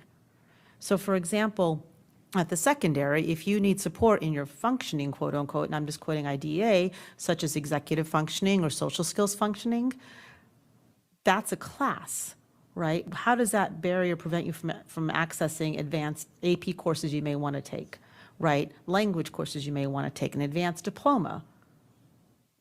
And then where is sort of the barrier in terms of when you're meeting with team psychologists and counselors on developing a 504, the recognition of functioning and academic? I think so far, so much of our testing is still based on academic functioning, right? When you do eligibility testing, a lot of it is on where are you academically functioning, and if you're not functioning, if you're not accessing the general education curriculum academically, then you don't qualify. But where are we really teasing out, you might be excelling in the academic curriculum, but you're masking your functioning. And maybe in second grade, the masking isn't so hard, but as you get older, it becomes even harder. And so I would just have loved to see some thoughts around those pieces. I think that's, and to kind of go on, I would ask a question. When I look at some of the recommendations, a lot of it is on PD, right, for teachers. What would your recommendations be around program delivery? It's kind of mentioned at the end, but there wasn't a lot in here, so I was just kind of curious. So I'd like to address the first part, and then I'll let you talk about the program delivery. I think I recognize that there wasn't like an explicit focus on these are the barriers, and I do think that that's important in terms of identification. And our charge was really hearing about central and school-based efforts to meet the needs of 2E learners, which is a pretty broad charge. There's a lot that's kind of like part of that. Barriers is certainly a component of that. And one way in which we feel like we did capture some barriers is just through the sort of the reporting on the current state for each of the strategic goals. So there were areas where we acknowledged that in some schools, students are being forced to choose which services to receive. We also acknowledged that another barrier is maybe parents of students with disabilities not realizing that they can be screened for advanced academic services. So I think it, as opposed to like pulling it out as one individual category, it was kind of embedded in those next steps. It's like, what are we doing? But then what are some of the barriers as well? And then I'll let my colleagues address the next question. Regarding the services, and that's part of why we said understanding the continuum of services. Because from our data, most people, most parents and school leaders thought, even as of yesterday, a school leader was still saying he's not a level 4 kid. Because their understanding of, many people's understanding of the continuum is not there, that you could have subject-specific kid who also has a disability, and that child is still considered a 2E. So that's why we said the definition comes first, and then understanding of services. Where are the children receiving the services? And so that's part of the IEP conversation that we're hoping that if a child is identified and there's something in Cs that says this child has subject-specific or full-time or part-time, but has an accommodation through a 504 or an IEP, that the conversation then is, where are the dual programming services being met? So we start with the AAP services, where is this child's strength being met, and where are the challenges being addressed? So that's kind of why we said the understanding from the school staff as well as the counselors who do this placement and who do the course conversation with students can help, but also empowering students, because every interview we had with students was based on that they had no voice. Their voice were not being put in place, and their strengths were not being identified in order for them to actually say that they want to be in this advanced coursework, especially at the middle school and high school level. I'm out of time, but I'll take a go back whenever there's time for that. I'm not seeing anybody else who want to speak. I'll just make a few comments and then go back for Liza. I mean, this is such an interesting topic for me, speaking as a parent who has kids who are in AAP full-time program, and also one of them as a 2E student. So I totally understand why we need it and why this is such an important. We can actually miss a lot of talented kids who are gifted and they can go places, I would say, if their needs are not met and right from the elementary school. So, and one of the recommendations I was hoping you would focus on or make it about the executive functioning, like my colleague mentioned, because it takes time to build, and they're not getting any of those curriculum or any of those organization skills in elementary school, in middle school. I think in high school they have a program or a class where my son took part of his IEP was Strategies for Success. I think it was too late by then. He had not developed a lot of the skills to, just keep his papers and his thought, I guess, all his work together, and that was a reason he would fall from an A to B is was not turning in his homework. He was get an A's in his test and then get B's and C's and not failing to turn in assignments on time, and that is a very easy problem to solve. And it's giving them the tools. This is how you can manage your calendar. This is how you keep your binder, and it's actually helped them all their life. So. Would somebody want to talk about that a little bit? So currently we have a program at the elementary school, but it's still inconsistent the way so that it's still school-based as to how it's actually delivered. So, and the middle school, we just got the books, and I can't really speak to that because it's coming from the special education component of the other E. At the high school, the research is that schools have to opt in to actually participate in that research through the Johns Hopkins, and many schools sent out an email about 5 times this year, and many schools did not take us on that. So everything is still up to schools willing to participate, even though we have strategy for success and personal development. From my findings, parents' understanding as to the relevance, I'm just so glad that you said it's important, because my child was in that class, and it helped her throughout, even now as an adult. But a lot of parents' understanding of giving up one class session to go take that class, it's still up in the air. A lot of parents do not want that. They want it embedded in everything. But if you have an IEP, like my child had an IEP, that was specialized instruction. And that was the way I explained it to her, that you need this specialized instruction, and giving up one class to take that is actually helpful. But if we consistently programmed it from K through 12 or elementary through, then it will be beneficial, like you said. But parent understanding of the relevance of it, it's not the same for everyone. So I do have a question, and this is kind of just for FCPS staff. I know I worked on I'm a former FCPS educator as well. I used to teach in elementary school. And I was on the curriculum writing committee for the academic habits lesson plans. Are those still used at all? So the academic habits sort of lesson plans that we created do address sort of different executive functioning skills. We just called them academic habits. And they were, all teachers were provided access to those. And I think that was an initiative that really, it was through the counseling office where they were really trying to get all teachers to utilize these academic habits lessons in their classrooms, recognizing that these executive functioning skills, addressing these at an early age are really important. So that was just me thinking that could be a resource as well.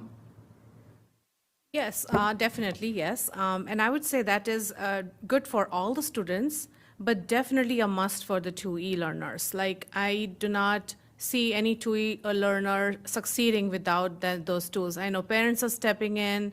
I know a lot of moms who are running to Schoology and trying to get their sons to submit their assignments, like because they forget, right? That's one of the things with ADHD kids. When I'm talking about my own experience and other moms I know. But at the same time, I'd say there are students who I think we are still missing out because of their symptoms or other things maybe overshadowing their giftedness.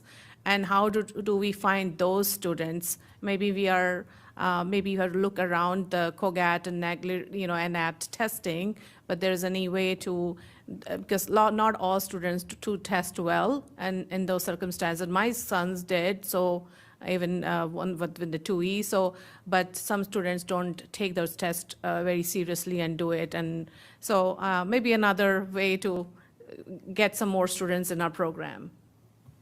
And just to say something about that, one of the slides that were shared with the committee this year were the slides that are used to introduce the advanced academic programs like identification committee, where they're really looking at like full-time services and that.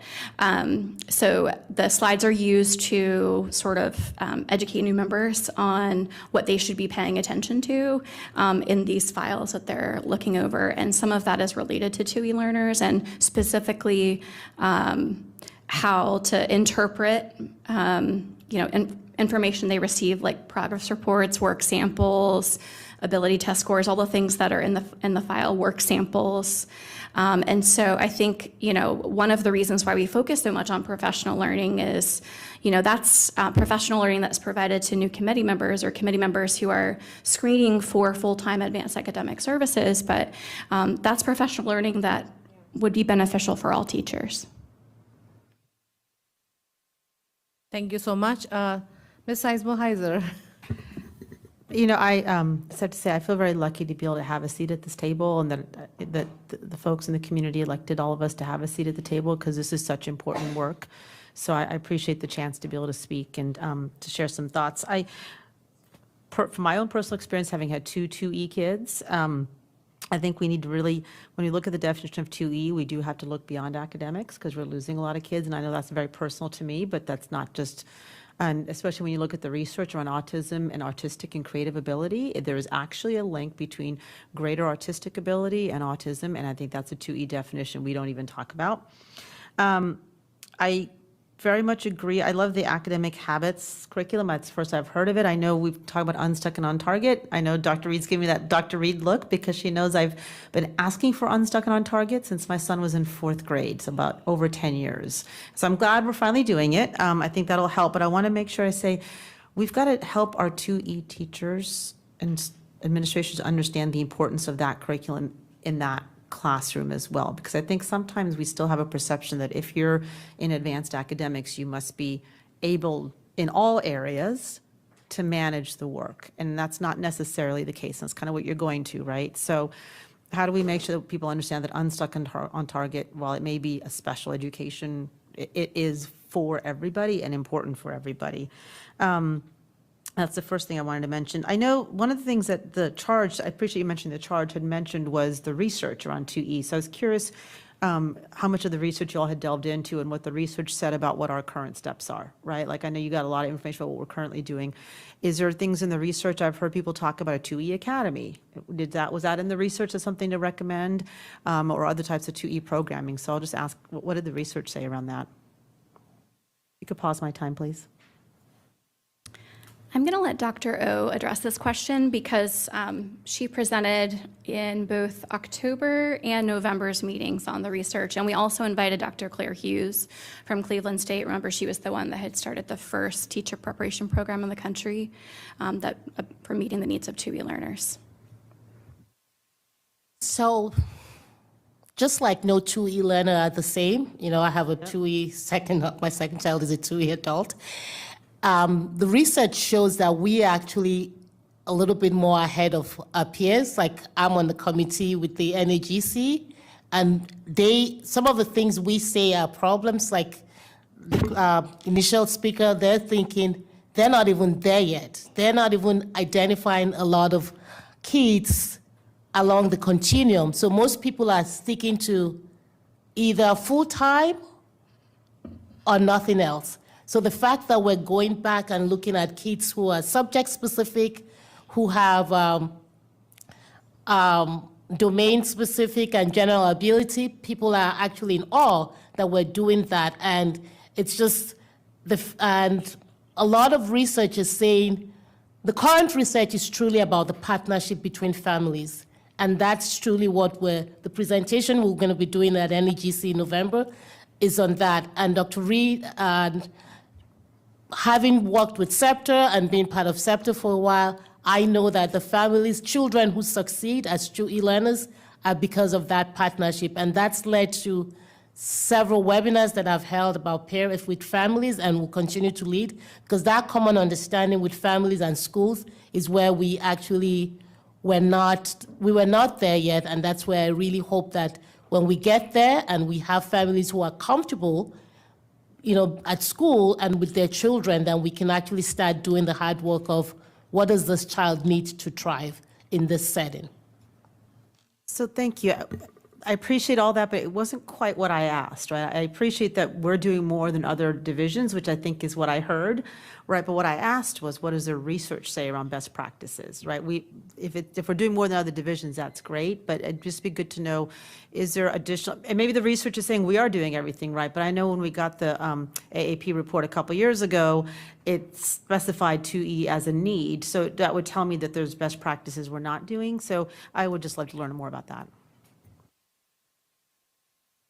I mean, I think the research is saying, most of the things that are coming out are just a lot of awareness about what 2E even is.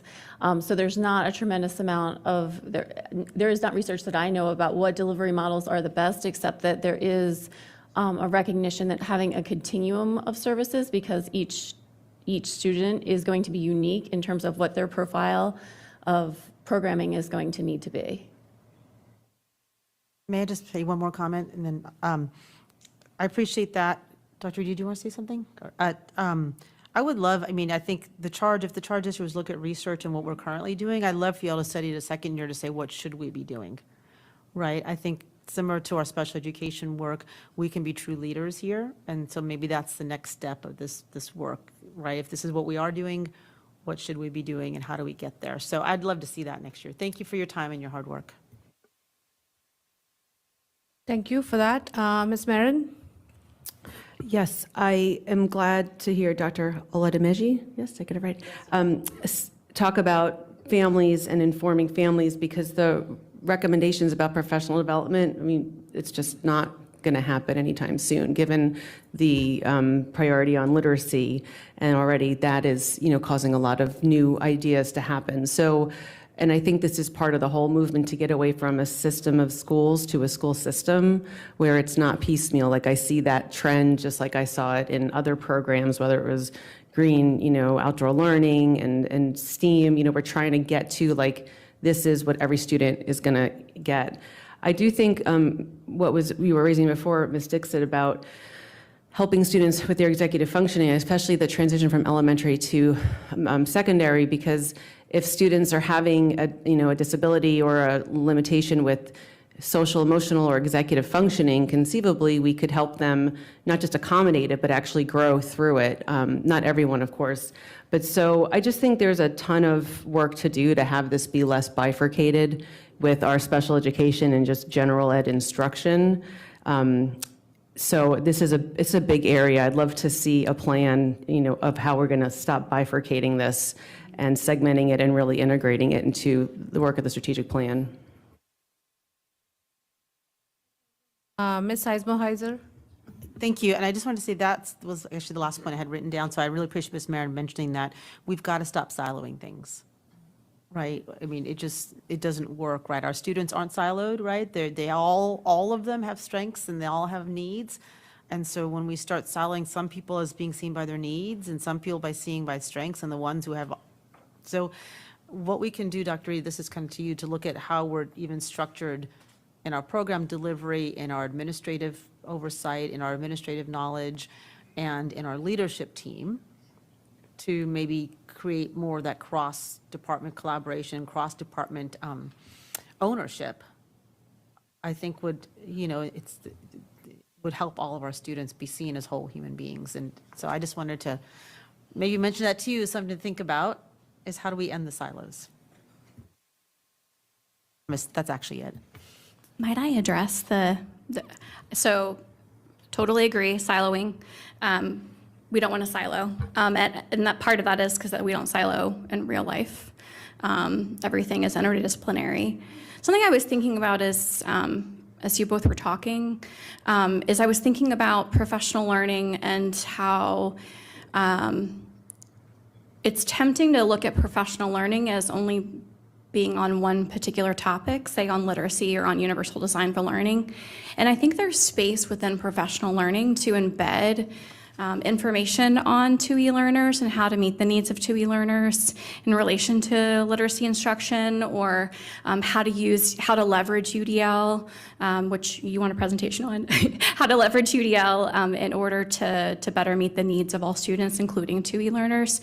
So I do think I totally get it. Like, as a former elementary educator and as a current, teacher preparation educator, there's only so much professional development that you can, throw. You can't just fire hose your students. You can't fire hose your teachers.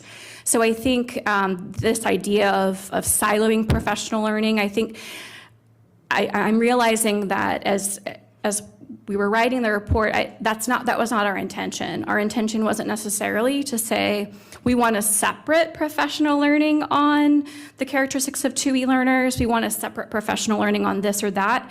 It's more, we want the needs of 2E learners and the identification of one or both sides of being a 2E learner to be at the planning table for the professional learning that's being offered. And I think that can happen through explicit collaboration between, say they're designing a literacy professional learning, then you invite folks from the Advanced Academic Programs Office to, you invite Nani, who's the 2E specialist, to come in and talk about how can we embed this within the professional learning. Because I agree, we don't want more, but we want it richer. Thank you for the response.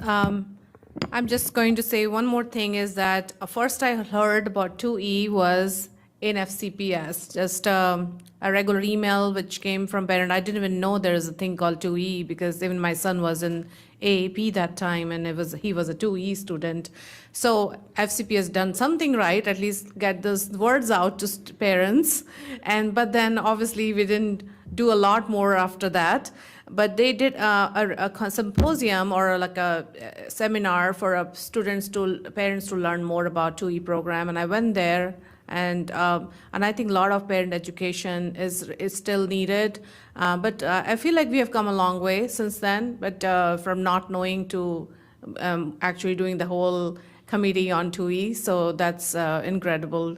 And I appreciate all of you, all the committee members for taking this charge and follow through. This topic was important, so I appreciate it. And thank you for all the school board members who have raised questions and comments today, and appreciate all the time. We'll close now. Thanks. Great. So we'll take just 2 minutes for a quick switch over to SHAC. Thank you. Want us to get a little bit back on track in terms of time and be respectful to our guests. So I'm pleased to introduce our School Health Advisory Committee annual report. SHAC, I know, is near and dear to many of our hearts. We have lots of issues that feed into this committee. And this year it was co-chaired by Robert Goodell and Kelly Fernandez. So I'm going to turn it over to them to lead the presentation and questions. Thank you. I just wanted to introduce myself and give a little bit of background so you guys know where we're coming from. I'm Kelly Fernandez, born and raised in this area, and I'm currently in communications for a healthcare association in DC that focuses on federal health policy. And so I was really excited to be invited to join the committee for the first time this year and focus on local policy. And I have 4 children, and they're pre-K, rising first grader, rising fourth grader, and rising fifth grader. So very heavily involved right now in the school system. So I'm happy to be here.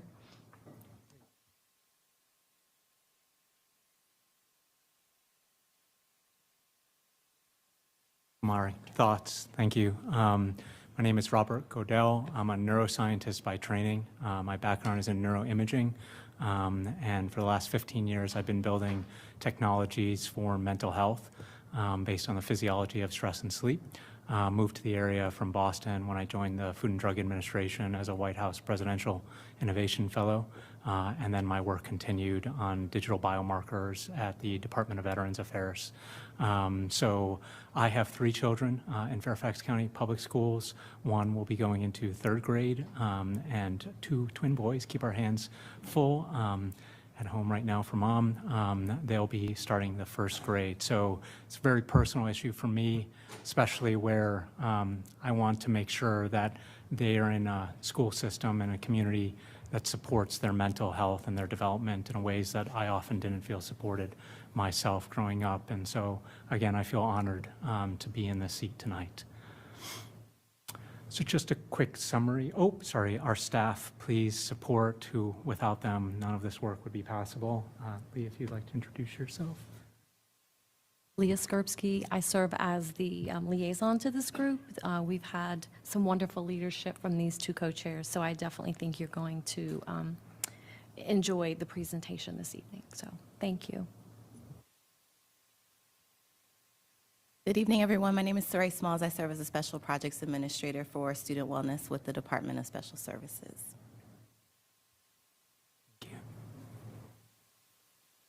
Just a quick summary of what we'll cover tonight. We just wanted to quickly review our purpose and our charge for this past year. Then we wanted to quickly go over how we really, certainly as our first year on the committee, both Kelly and myself found a lot of disparate data on student health and the school environments relevant to our charge. And so that required us to really look at what do we even know on this topic of student health, especially as being in our first year, not knowing much. We started from a place of curiosity and struggled to kind of see where the baseline was for the district. Quickly cover our recommendations under social isolation and promoting a culture of connection, and then recommendations around reforming the digital environment through intentional ed tech uses, guidelines, and curriculum. Then we've landed on a topic of discussion for innovations in brain health that set up our proposed charge for 24 to 25. And then finally, we aim to present that charge specifically by aiming to uplift student voices more directly. So just as a reminder, the Student Health Advisory Committee really is focused on assisting with the development of health policy in the school division and the evaluation of the status of school health, health education, the school environment, and health services. Our committee is just such a wonderful representation of the district at large. I've learned so much from everyone on the committee, both parents, teachers, administrators, and staff. And we found ourselves having such lively conversations this year that really led to a lot of great work. Our charge for this year was really based on 22 and 23's work on the Surgeon General's recommendations around the current loneliness epidemic. And in that loneliness epidemic and isolation, they call out technology as a critical factor in why people of all ages feel less connected. So we really tried to look at the role of technology in the school system, and that set up two pillars that were identified for our charge: reforming the digital environments and cultivating a culture of connection. Now, as we try to dive into these huge topics that cover so much, the biggest challenge that we faced in making recommendations, and we were trying pretty early in our year to say what kind of recommendations would we make on such big topics, we found that the current data is just pretty disparate and it's not well connected. So while we learned a lot from the current Fairfax County Youth Survey, this is self-reporting health and other data from 6th, 8th, 10th, and 12th graders, about 40,000 students and 22, representing about 70% of those eligible to participate. Really wonderful information. However, it doesn't really get to the school wellness and what's happening in schools. And so if we're trying to look at the use of technology, we have self-reported data from the students, but we weren't able to connect that to the disparate policies associated with each of the schools and how they carry out the use of technologies in those schools. Moreover, we found that the school wellness survey is not really a place currently to capture the information around the use of digital technologies. So all we're really left with is how youth themselves are using devices, and moreover, that's really representing how they're using devices in their personal and their academic lives, not so much how schools are expecting them to use devices and technologies as part of their educational processes.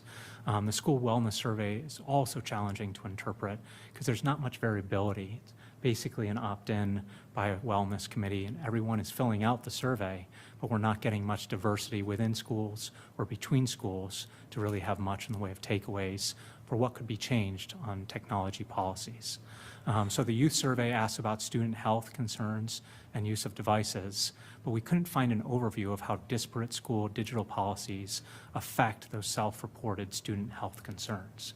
And that felt like a real gap for us to be able to make real recommendations on how use of technologies can be better informed by how the use of those technologies are in fact affecting student health, the key part of what we were trying to learn. Just to give you some examples of this, we were really thankful to have Dr. Axler come in and talk to us about the youth survey. And one trend we heard was how extracurricular activities seem to convey added protective factor beyond just the activity. And so we see this in terms of, as students self-report the number of assets that they have, where those protective factors include accepting responsibility for one's actions, having community adults to talk to, performing community service, participating in extracurricular activities, having teachers recognize good work, and having parents available. Those are the 6 protective factors. As students report receiving 3 or more of those factors, where the title here is 3 to Succeed, we do see overall trends in the reduction of the use of devices and the reduction of less sleep, the reduction of fewer days being active. And so as students are reporting better self-care with more protective factors, they're also reporting, great, less substance use, We're saying this is really wonderful.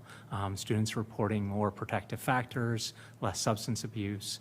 Our takeaway, therefore, from the youth survey is that by better supporting a culture of connection through extracurricular activities, we see an opportunity to further invest in those very protective factors that the youth are able to recognize and self-report as being beneficial to them, even in the younger groups.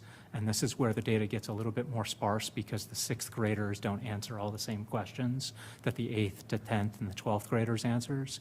But what we see is even extracurricular activities aren't well distributed across the system. And this is both in and away from school. What we see is that the percentages are not what we would expect, especially where we see the protective factors being offered by extracurricular activities. So if we just skip ahead, of the 6th graders who are filling out the survey, fully a third are not participating in extracurricular activities. And then over a quarter of the 8th, the 10th, and the 12th graders are not participating in extracurricular activities. So our takeaway here was pretty straightforward. If students are benefiting from extracurricular activities in ways that would tend to benefit their health, let's see more extracurricular activities. How do we keep it simple?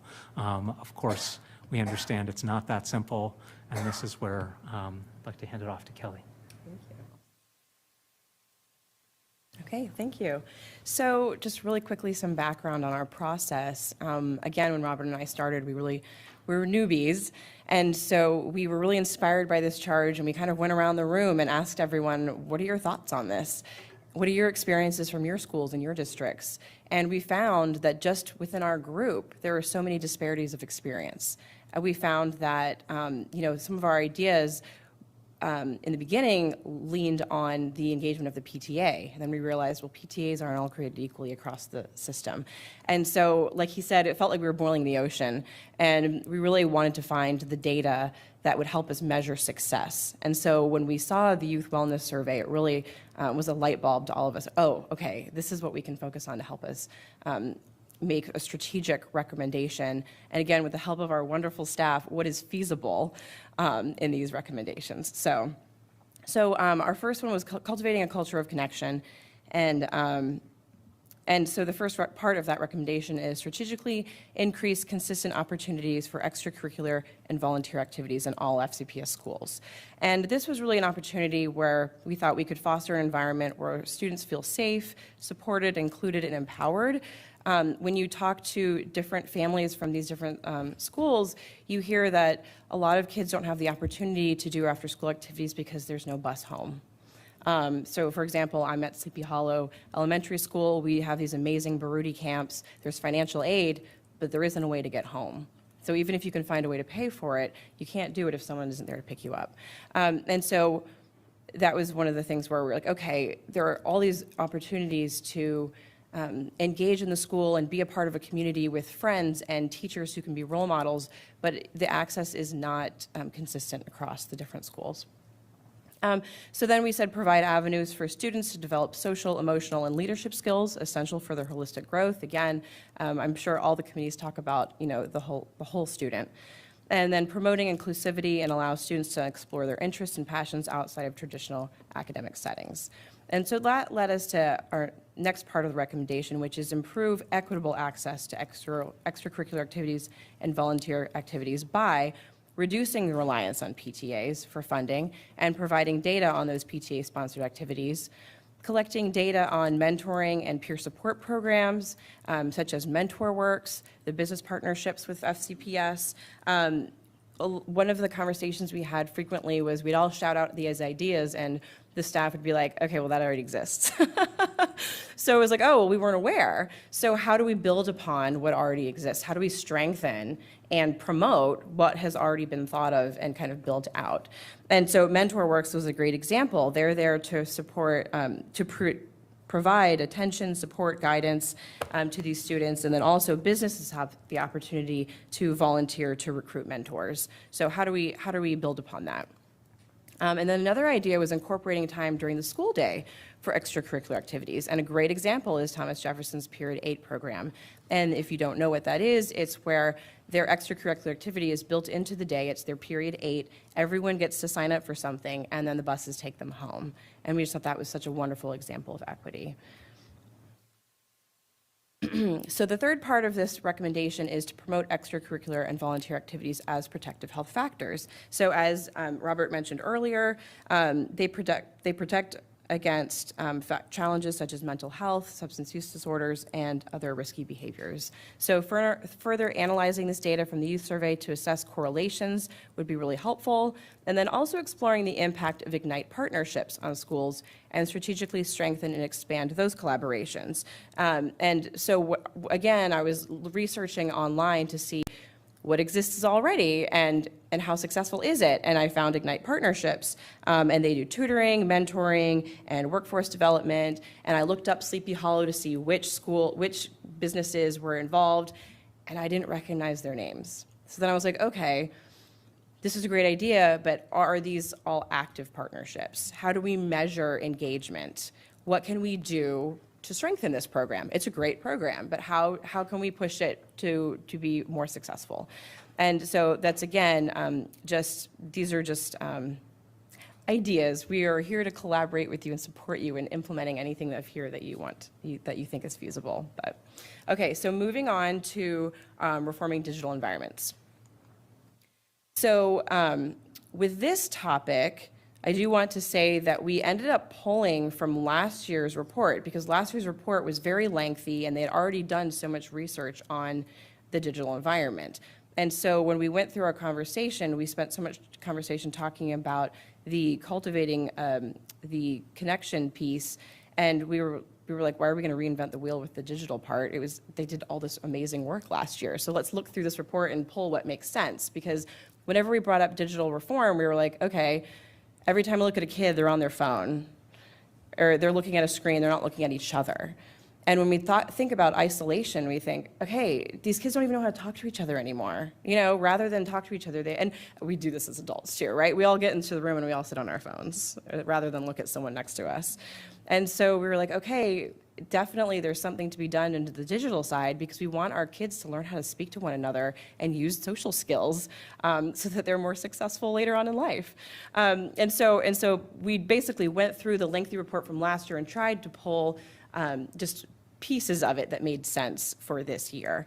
And so that was create a culture of intentional education technology uses. We understand that it makes a difference in classrooms and it can be very useful, but we do want to find a balanced approach so that kids are not constantly looking at screens. So our proposed additions to the FCPS's ed tech screening process include non-screen options when promoting screen-based apps, ensure ethical technology by minimizing detrimental persuasive design. We know that there are apps out there that use lures and nudges. And then audio options make it easier to access and use audio-based resources. Examples are audiobooks and podcasts for older students and sound recordings for elementary students. One of those examples was elementary school students do a meditation in their classrooms. And some found that their teachers are using videos with music, and so they're staring at the screen when they're supposed to be meditating, rather than just using an audio recording to listen and really be more mindful and not staring at a colorful screen or whatever the screen is. And then also accessing offline materials so that they don't have to look at a computer to look at what they're supposed to learn. The next portion is use guidelines and use technology to combat the overuse of technology. So developing centralized guidelines and tools for school, grades, and families is essential. I know there are some digital citizenship notes online already. We certainly think that there could be, we could branch those out a little more. And then also there are no district-wide screen time guidelines today. And I know this is a conversation, again, amongst a lot of committees where we just want consistency across the county. Because how do those disparities affect student health? We don't have the data on that, but we do know that it depends on the teacher, and so different elementary school students are not having the same experience with digital use. And then also leverage features of existing tools to produce better reports of screen usage. So, for example, one of the great, actually, I heard this great example the other day. High schoolers will get slides, a slide deck, and they'll be on their laptop, but they can easily just minimize the slides and check their messages or do whatever. Apparently, light speed can allow you to freeze the screen so that you can only look at your slides and you can't be distracted by other things. And then also I have heard people say that, do you have to use slides for every class? Can we go back to note-taking so that students can have to write and focus more on what they're being taught rather than just kind of looking at the slides and being like, well, my notes are already written for me. I can kind of doze if I need to. And so those are just different examples of what could change. So by centering the student and not the technology, we can ensure a more balanced approach. So the last portion of this is updating the curriculum on screen time impacts and with wellness initiatives.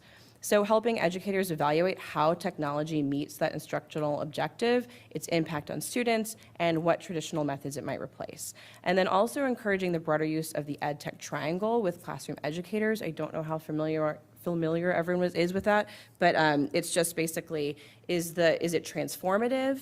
Is it supportive? Or is it restrictive? Or is it disruptive? Is it not really helpful? It's just creating a bigger problem or teaching bad habits. And so that's something to consider when you're choosing what to use in the classroom. And then also consider wellness activities that don't involve screens, such as a screen-free day or week, of course with adaptations for students who do need those screens. So I will turn it over to Robert. As we took a step back, we realized, that, let's say we were to improve the digital environment, let's say we were able to address social isolation with increased extracurricular activities. I think as a committee, we kind of landed in a spot that it may be necessary to improve those things, but they may not be sufficient to actually really bend the curve, especially where we're seeing, still thousands of kids in Fairfax County Public Schools attempting or considering suicide every single year. And so that's from self-reported data. So what about the kids who are not self-reporting that health outcome? And certainly I would argue that, as a student health advisory committee, the worst outcome for a child in our school system is death.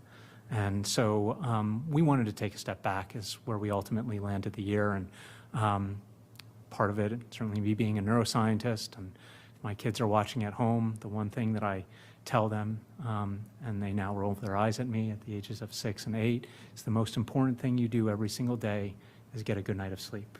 Because if you're not getting a good night of sleep, everything the next day is going to be that much harder.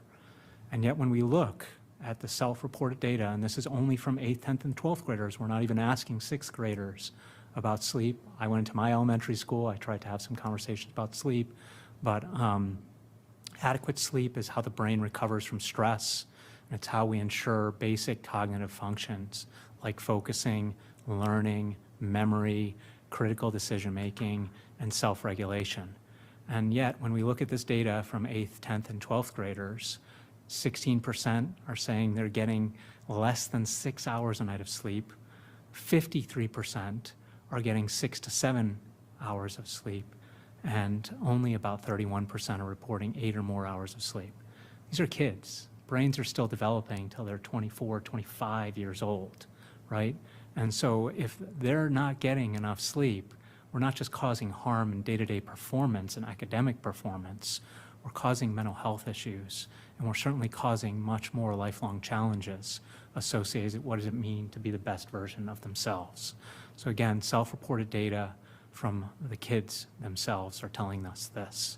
Now, devices are part of the story, but we need to probe the data further, especially with regard to mental health concerns. And so back to these 3 to succeed, we see the protective factors playing out. Those with extracurricular activities seem to have widespread impacts across health concerns, but the cross correlations on the self-reported data from the youth, we weren't seeing that data. So in the self-reported data, we're asking for it, and everybody wants to help, right? But we think we could use your support in getting these cross correlations run in the data that already exists. This is not new data, this is data that already exists.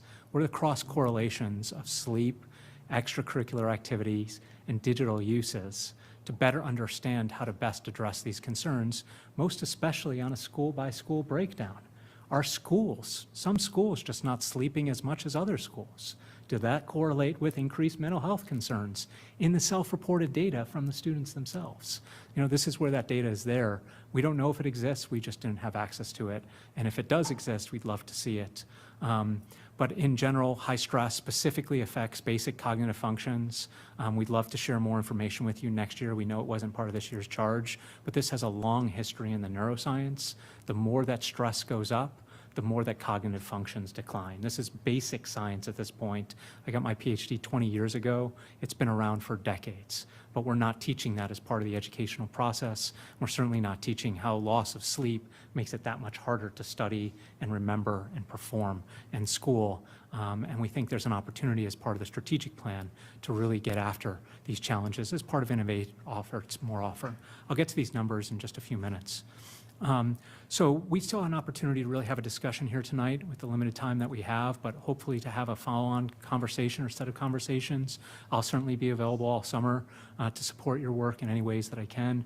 And then next year, we'd love to get after some of these issues, but really put a target on the board for 2030 as part of the strategic plan on how can we innovate specifically in brain health for student health and make that a priority, not just for students, but their families and staff countywide. I just read an article yesterday on how increased noise in where kids are growing up is affecting cognitive development. And so you can just imagine how increased rates of noise and where kids are sleeping at night across our very diverse district is leading to academic challenges that we could be all over as part of an innovative school district. So in any case, the focus on social isolation in the digital environment seems necessary, but not sufficient to cover for the broad range of challenges affecting student health as identified by the youth survey. And so one question we just had was how can the FCPS strategic plan for 2030 incorporate innovations in brain health to better address significant health concerns that are already apparent and readily apparent in the youth survey data. And then secondarily, how can we uplift staff and family wellness to better support the students that they already are so caring about?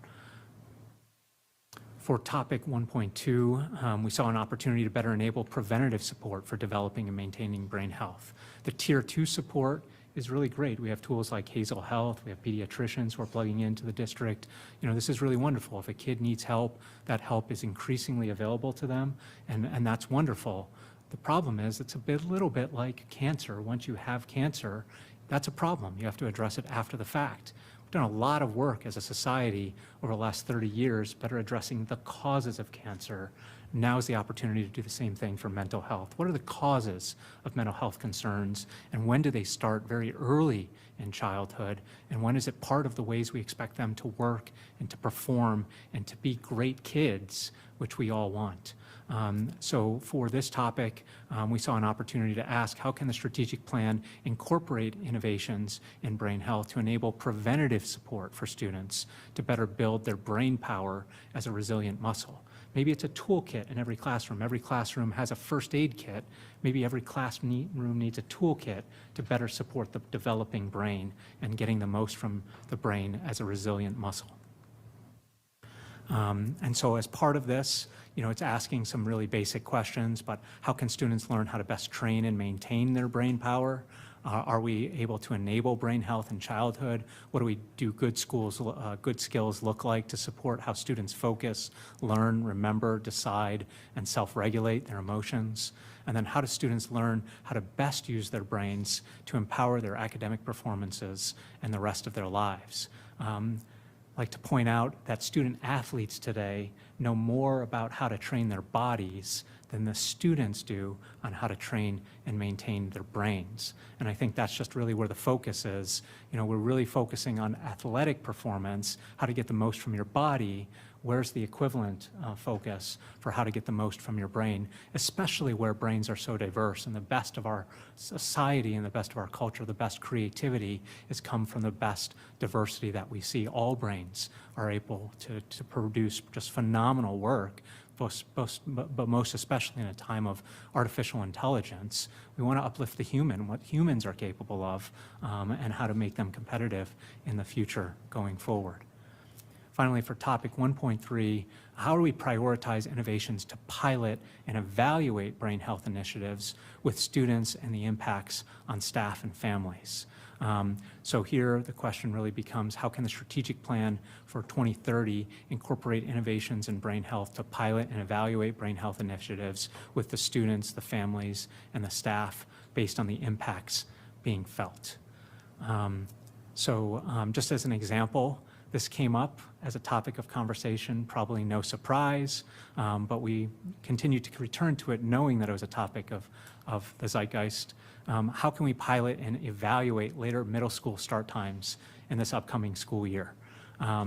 We asked our middle school principals, how many are supportive of later middle school start times?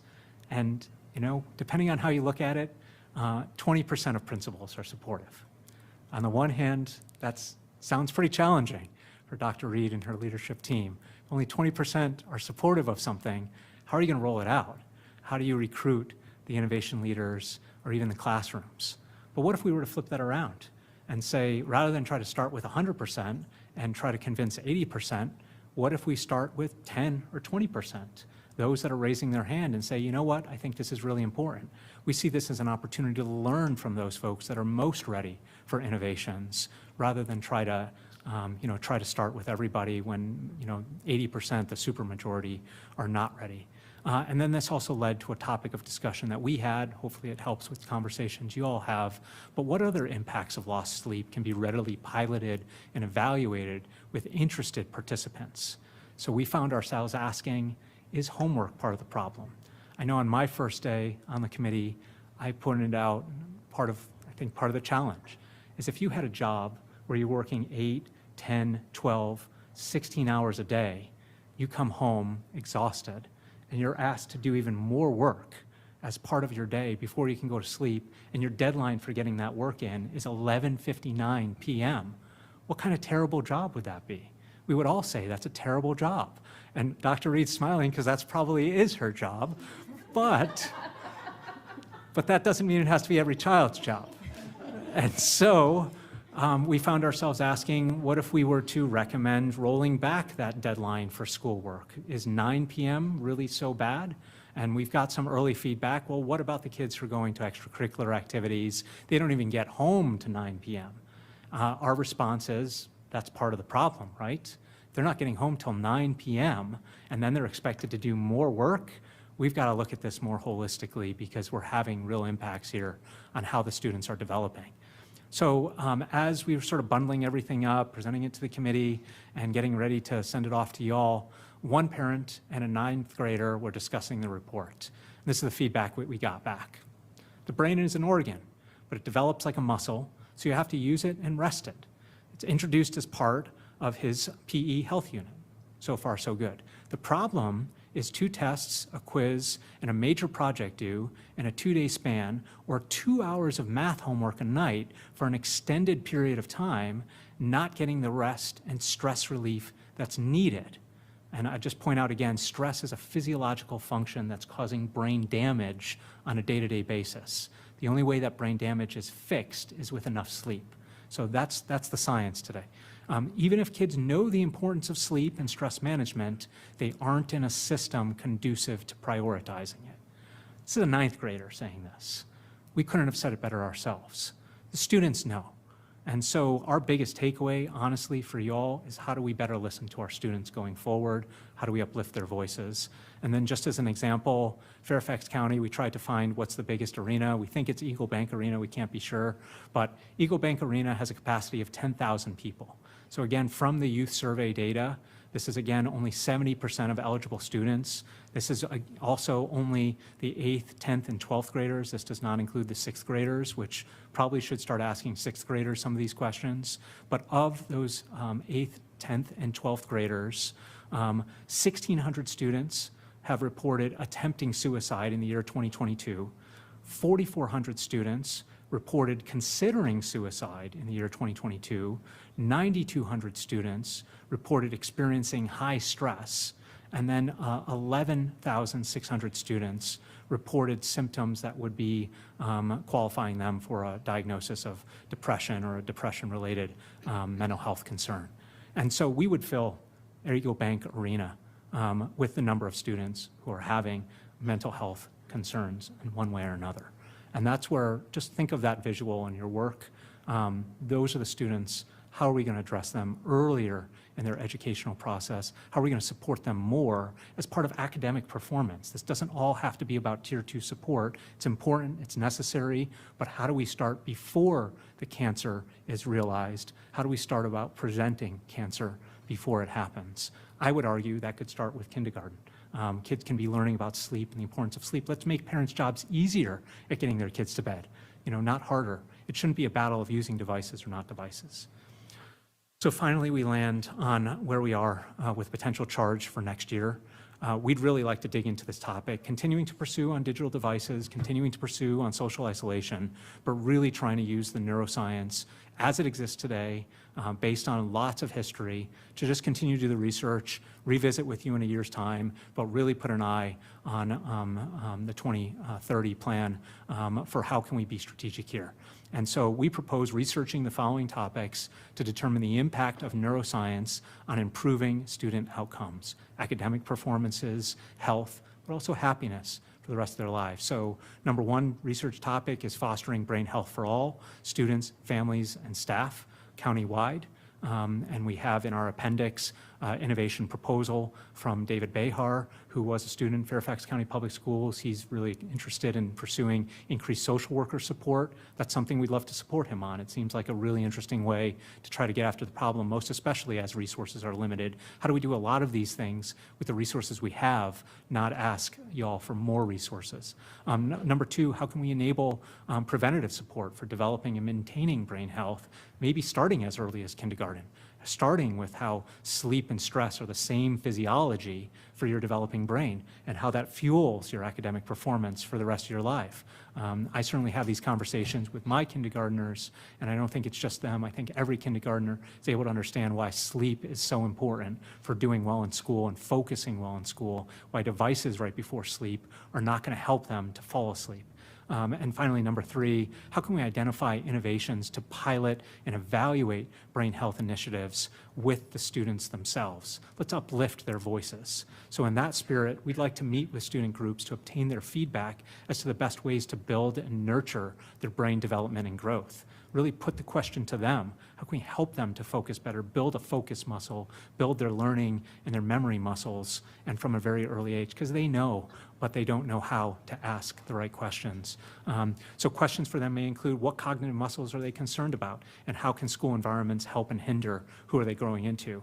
For you all, the data that we're getting back from the youth survey, we'd love those cross correlations so we can better understand, are there some schools that are doing health really right? And are there some schools that are struggling? Maybe the highest performing academic schools are actually struggling the most with mental health concerns. So how can we make academic performance and brain health critical to how kids are being developed, but not sacrificing their mental health? Again, we think this data already exists. We just need the analyses to be run. And then finally, SHAC would like to obtain student feedback on how technology, extracurricular activities, sleep, and stress management affect them. We hope that the data collected can be used to place Fairfax County Public Schools at the forefront of holistic student development in the coming years, and that's certainly where we would love to place it, not just in what's possible next year, but let's give ourselves 6 years to really make the moves that are possible here with prioritizing the neurosciences of student outcomes. Thank you so much for your time tonight. Really appreciate it. Happy to take any questions. Great. Well, thank you, Robert and Kelly, for the very fulsome presentation. And I would just editorialize at the outset that this really gets to the core of our work when it comes to mental health, and it's so timely because we're dealing with these issues in real time, whether it's extracurriculars, phone, social media use, sleep, later start times, or loneliness. Those are all things we're dealing with right now. And this committee has a long history of pushing this school system where it needs to be pushed, whether it's on later start times, school food, all those things. So we're greatly appreciative of this work. Given the time, we're going to limit interventions to 2 minutes each. I see we already have 4 folks. Melanie, Carl, Rachna, Ilyan. Okay, I'll do my best. So thank you. I found this presentation helpful, thoughtful, validating, and also frustrating. the challenges of brain health and connectivity are not going to be solved solely within the walls of our schools. So I really need to continue to stand firm that the solutions are public health solutions. They are whole community solutions. And so we have a public health office, and the head of that public health office is one of the highest paid executives in this county, over $300,000. Where is that partnership? That's what I, ask for my colleagues. Where is the partnership to talk about the mental health services? This school division has done so much to focus on social emotional health, and that is needed for students to achieve their academic success, but it can't be at the expense of it. So I really urge us to widen this lens to not just be, this is FCPS's issue to solve. The survey, thank you for really examining that survey. In the time I've been on the board, we've bemoaned the limitations of this data source. Is it time to do something different? What would you recommend? Dr. Reed, what is a better data source than relying on students to take this survey? Sometimes they take it seriously, sometimes they don't. This has been a long time issue. And if we're going to base decisions on this, we need better data. I think also I want to push on attributing the school experience to some of the challenges raised. Is the digital policy affecting the self-reported student health concerns? What evidence is there that ed tech is promoting isolation, or is it the tech used after school? I don't know what that data is. But I want to trust teachers, and if they need guidelines about how much screen time to use, fine, but I certainly want to trust that they know, and if they need that help, professional development. I might need just 30 more seconds, Ryan. Yes, enhance what we have, Schoology and Lightspeed, but what does the research say on the other hand too about handwriting? I mean, we have Avid, they're focusing on note-taking. We're expanding Avid. By the way, we're also changing middle school start times. And I just want to mention the part about noise. My goodness, I can't believe you mentioned that, David. So I have been trying in the town of Vienna for years to work with families who have been advocating to have the noise ordinance changed from 6 a.m. to 7 a.m. because every morning their children are woken up by businesses starting their business. That is a local policy issue. So we can spend $25 million to change the high school start time, which we did years ago, and we could spend time and money now doing the middle school start time. But if we don't have, that's what I'm saying, if we don't have these partnerships, we can do everything right. We can have kids feel connected and engaged at school. When they go home, they feel disconnected, isolated, tired. So I love all the recommendations, and this isn't an assault on those. I just want to be so clear that our schools cannot do this work alone. It's all the community's responsibilities to help raise healthy children. Thank you. Carl? Thank you, and thank you to the committee for the work. This is a fortuitous discussion, given the work that the school division's been embarked on as part of our strategic plan, particularly around the protective factors. And it is another proof point as to why we need to continue to push to expand our middle school sports programs. There are lots of places in this county where athletics, particularly when they're younger, are not available unless you have means. And so I see our expansion of middle school sports as a game changer as it relates to this, because it's not only is it giving them the connection factor, it's also a physical activity.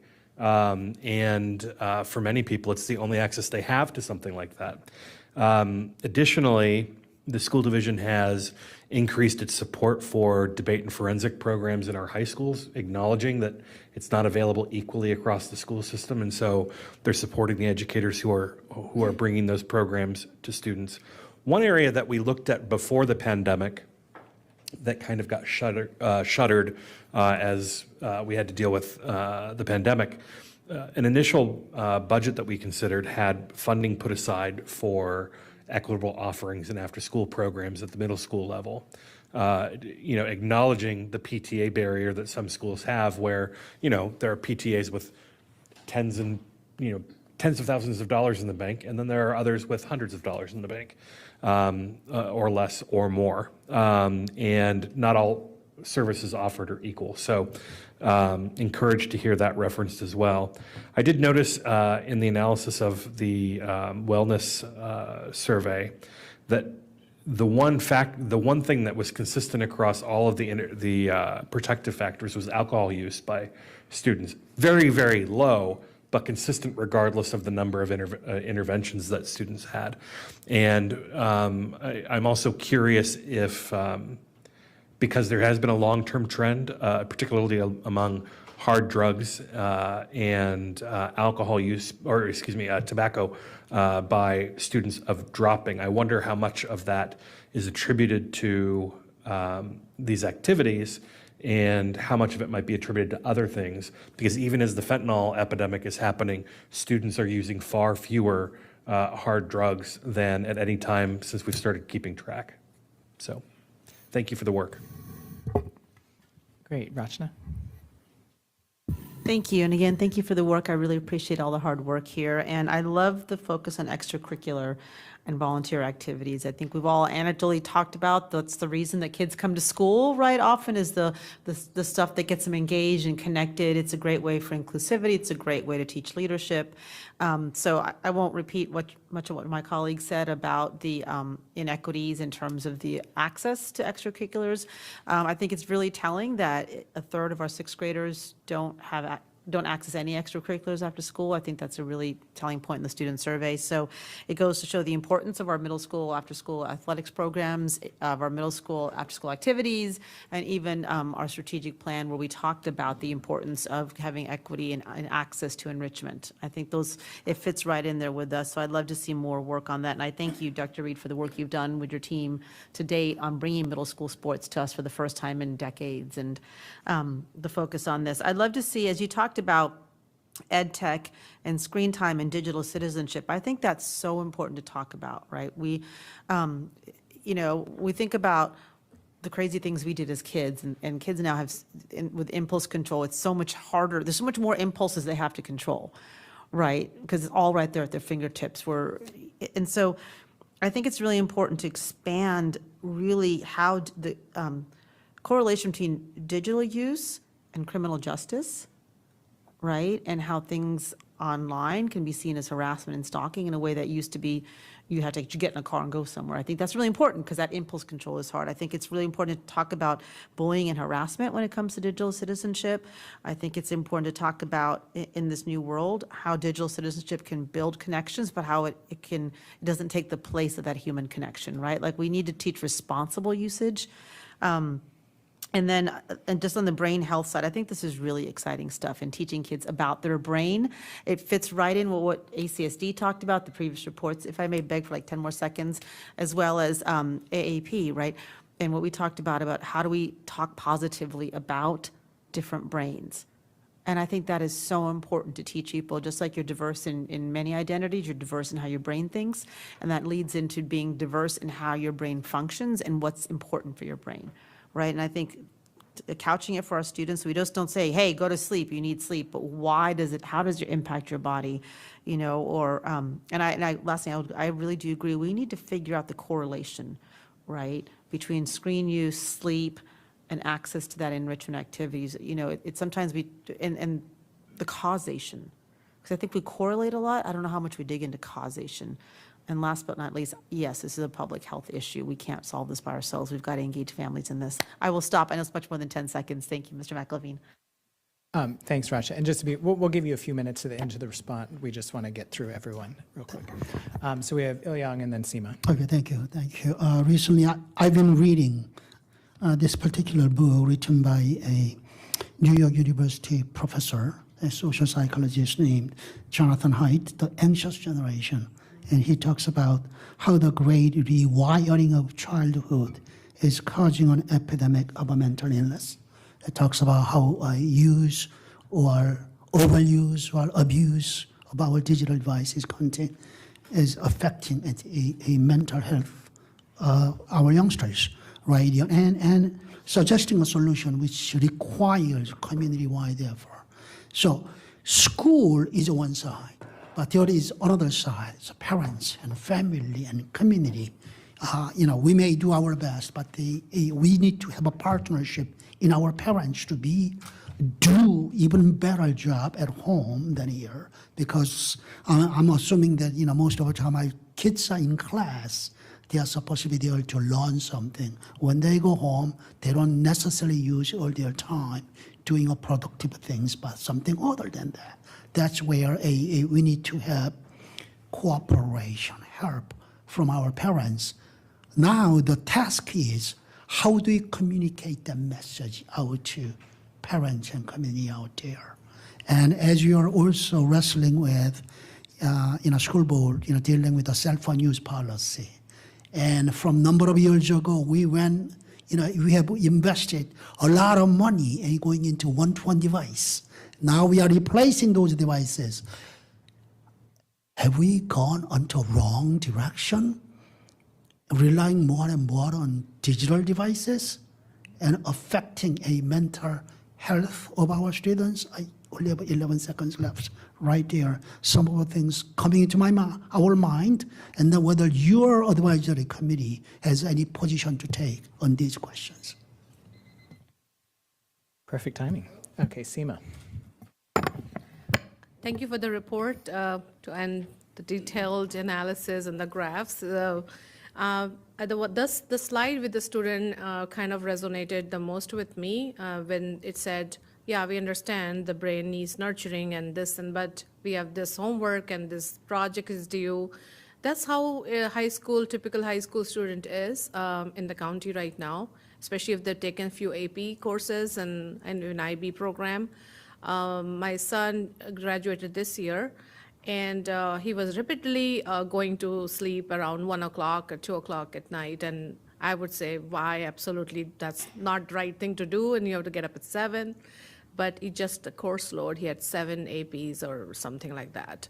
So with the homework, additional homework, there was a lot of time it was taking to do the assignments. So I don't know if this homework is a question, whether it's help students or not help students, because after school, like you said, they have other activities, and then they come home, take a little bit of downtime, and and then they have to do their homework. And usually students do it the last day, unfortunately. So they have like all the stuff going, and so I just wanted to bring that this is as a parent, and as a now I think we get all letters at the school board office. And most of the students who write to us are asking for no homework. So maybe we have to look that as one of the things, and how to unburden some of these students who can. Thank you. Okay, great. So that's a lot thrown at you in 10 minutes. Would you like to offer any commentary? Yes, thank you for all those comments. This is such a great topic that I feel just invites this conversation. And this is kind of what happened every month with our meetings. Everyone could talk forever. So I completely agree this is a public health issue.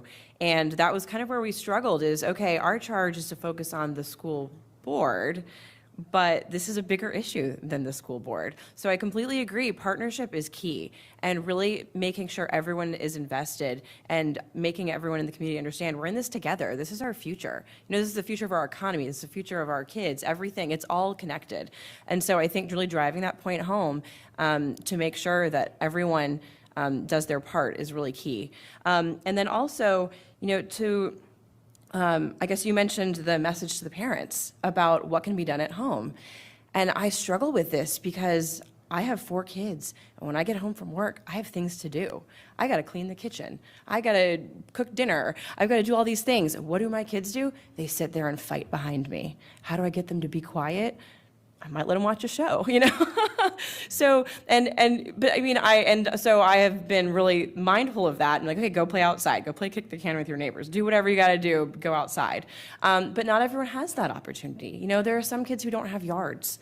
There are some kids who they're stuck in their apartments and they don't really have a lot of alternatives. So while we can give that message to parents, I just want to kind of look deeper into how can we empower parents to really make that change in their own lives, because I know it can be a challenge. Thank you, Kelly. And then just to be clear, we really took this year, certainly as new to the committee, to take a step back and do this reassessment. And so it started with the data, it started with where we are, because we were just wanting to understand where's the baseline here. And so I would encourage certainly before scrapping the youth survey, take a step back and look at the data that we already have and reanalyze it. Certainly, we encourage that as part of our work. We would love to get after those cross correlations next year. Dr. Axler has been wonderfully supportive of that type of work. I think recognizing your support and that type of reanalysis of that data would better help.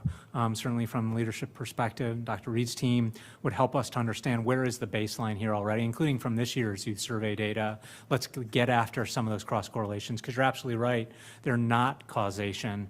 It is just correlation. But we didn't feel comfortable making deep and wide recommendations without good enough data.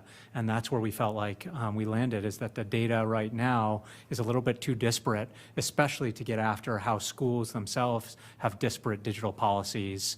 And so if that's the case, then it should be pretty straightforward. I'm a data scientist by training. Should be pretty straightforward to then look at how those disparate policies create disparate health outcomes among those students based on the self-reported data, and some of which it's going to be a little bit, challenging given the variability, but there will be some interesting signals for us to continue to follow up on. And certainly we're not going to change these things overnight, but our hope is that when we revisit with you a year from now, we'll have made more progress based on an updated charge, and we can continue to tackle these things in the years ahead. I think it helped that Kelly and I both have young children, and so we're looking at what kids are they becoming in Fairfax County Public Schools over the next 6 years, and how can we better create work and workflows to better make that happen. One thing I would say and maybe point out is part of the challenge with devices is all devices are not equal. We're a generation of television, right? We grew up on television, watching television, but there's also good work now that video games are not all negative. Video games actually have protective effects on mental health among kids. I'm not in a position here tonight to make any recommendations on video games, but there are now video games for both mental health and for education. And so these are topics that we need to look more after. I would argue, though, that this device, the smartphone, is more like cigarettes. I think that data is coming in. It's much more addictive than any devices we've seen previously. I think some of the concern in Jonathan Haidt's book do point out the challenges that working parents have. They do want to come home. They do want to put their kids in front of screens. And so maybe it's making recommendations on the types of screens that are healthier choices versus others. But just as schools limited access to cigarettes in schools 20, 30 years ago, it's not so crazy to say that the addictiveness of the smartphone should lead us to much more restrictive policies in schools, because these are causing cancers, they're causing bullying effects, and I think that data is becoming more prevalent. It doesn't mean that those phones are not available to kids after school on weekends. We don't expect schools are going to be able to have much of a say on it, but we think we'd be much better off, personally, maybe I'm speaking for myself, if we were to see phones as more like cigarettes than they're often given credit to, especially because they're addictive.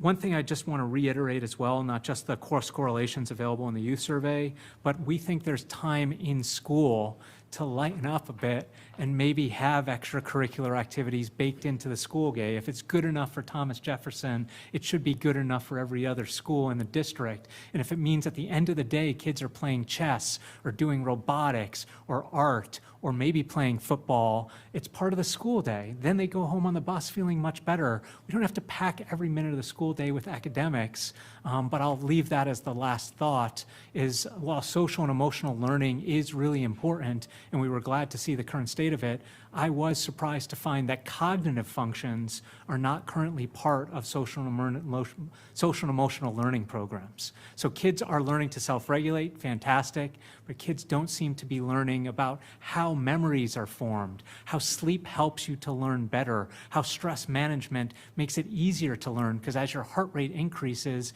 and you get more anxious during a test, it makes it harder to remember things. These are the basics of the cognitive science revolution, but that dates back to the 1970s. And so as part of our work next year, we'd love to bring more of this research to your attention and better have a more informed discussion as part of next year's meeting. And certainly in the time between now and then, happy to support any way that I can.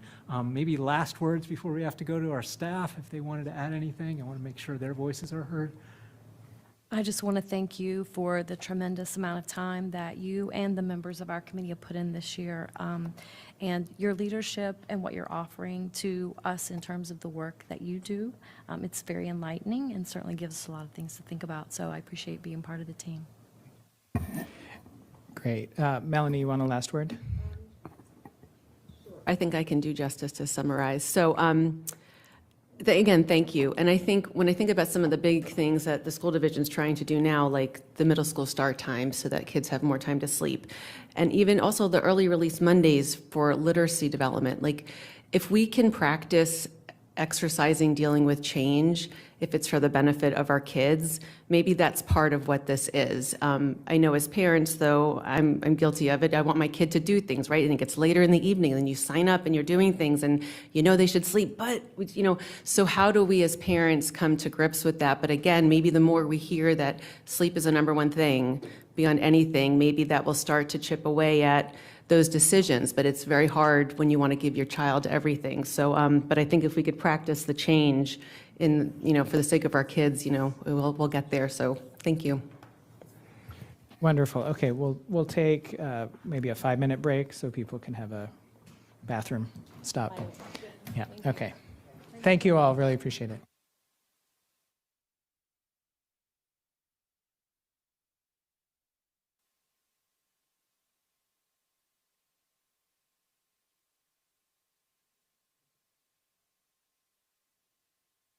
Okay, I'm going to call this meeting to order.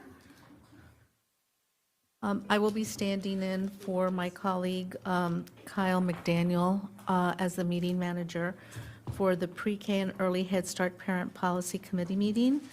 I will go ahead and have our distinguished guests please do the introductions of themselves.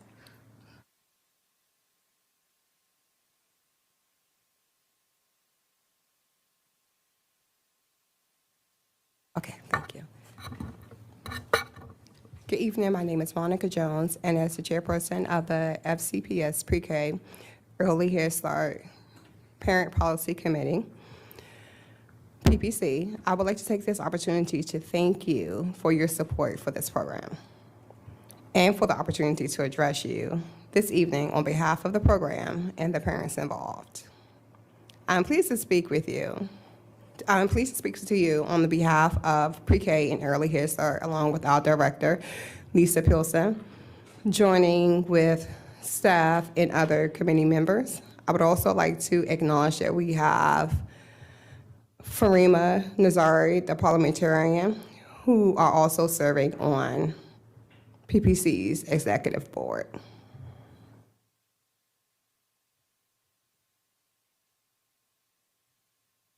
Good evening. My name is Reina Martinez, Vice Chairperson. I would like to thank each and every one of you for the support you have given and give to the Pre-K and Early Head Start program. Good evening. My name is Elizabeth King, and I'm the treasurer. Thank you for being here tonight and listening to our presentation. The FCPS Pre-K and Early Head Start program provides high-quality preschool education and comprehensive services for their students who are identified as having economic and educational risk factors. The purpose is to provide a strong start and develop kindergarten readiness skills, including academic and social emotional skills.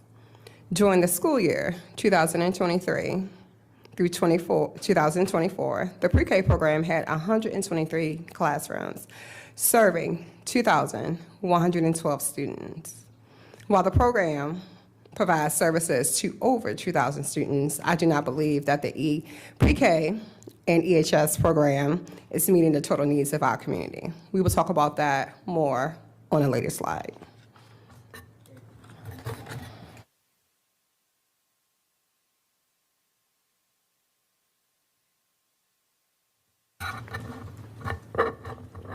The Pre-K and Early Head Start program serves a diverse population of students, including students who are found eligible based on income and other risk factors. The top chart shows the family income reported for the fall verification report for students attending the program this year. The bottom two charts show some of the diversity of the students in the program. 71% enrolled students are in the 0 to 130% of the federal poverty level. Additionally, 18% are between 131 to 200% of the federal poverty level, which shows the majority of our students come from economically disadvantaged backgrounds. 16% of our students have been identified as having developmental delays or disabilities. This percentage includes the students who were already in school system with IEPs prior to entering our pre-K program, as well as those identified during the program year. 75% of our students come from multilingual home. For our students, pre-K offers a language-enriched environment that provides experience with English prior to their kindergarten year. Pre-K also offers comprehensive services to connect families with community resources.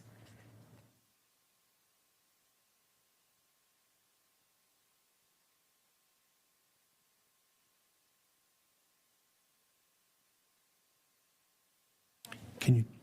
Sorry, guys. As required by the federal Head Start and Virginia Preschool Initiative grants, the program provides comprehensive services to children and their families in the areas of eligibility, recruitment, selection, enrollment, and attendance, governance, family services, health and nutrition, education, mental health, and disabilities to help them be successful and handle a variety of challenges they may face. Main strategies our program uses is relationship building with each and every one of our families. The relationship building process begins from the start of the application process, and families are supported until the student is transitioned to kindergarten. As a widowed single parent, this program has been a blessing for me. The fact that it is completely free once accepted into the program has lifted a huge financial burden off of my shoulders, and my son Benjamin, who has an IEP, learned and developed so much during this past school year. His teachers gave him the best possible preparation for his transition to kindergarten and updated me regularly with progress reports. Benjamin loved riding the school bus this past school year, and having the program at the local elementary school means that he'll have an easy transition to kindergarten, as he's already familiar with the school setting and the staff there. It lifted a weight off of my shoulders not to have to worry about breakfast and lunch during the school week, and knowing my child was fed a nutritious meal. I was personally connected with services that I didn't know were available to me, and my son received a grief bag that included books which helped both of us in our grief journey. These are the books that are in the grief bag.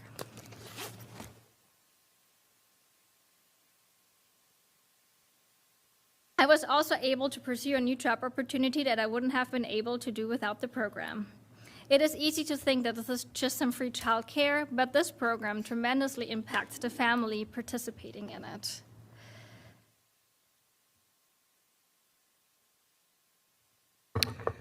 Once families are in the program, they are supported by comprehensive services required by the Federal Head Start and Virginia Preschool Initiative grants, including educational and child development program services, health and nutrition, which includes breakfast, lunch, and afternoon snack, as well as mental health, family engagement, support for children with disabilities, transition services, governance, and community partnership, and transportation.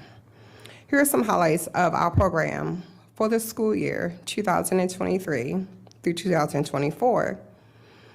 Collaboration between the Office of Early Childhood and Transportation increased access to bus transportation for students at feeder schools by aligning more with early childhood special education feeder sites and increasing some routes. For school year 2024 through 2025, there will be a feeder site identified for every base school in FCPS education. The program completed all of the Virginia Quality Birth to 5 requirements. Over 230 students were supported through the multi-tiered systems of support, including academic readiness, behavior, and wellness. support for children with disabilities. During the school year 2023 through 2024, the pre-grade program has increased the number of early childhood inclusion classrooms and inclusive learning opportunities. Next year, early childhood inclusion will continue to be expanded. Mental health. The early childhood mental health team has continued to expand the resources available using the trauma-informed lens, including the conscious discipline approach and the second step curriculum. Family engagement. The PreK Family Services staff supports families with school readiness through family center meetings, individual goal setting, and Ready Rosie.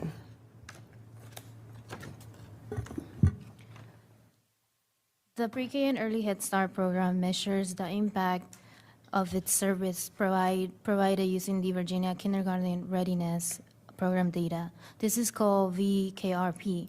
This assessment measures the areas of self-regulation, social, math, and literacy skills. On this graph, blue represents all FCPS kindergarten students in the fall of their kindergarten year. Red represents economically disadvantaged students with pre-K experience, and yellow represents economically disadvantaged students with no pre-K experience.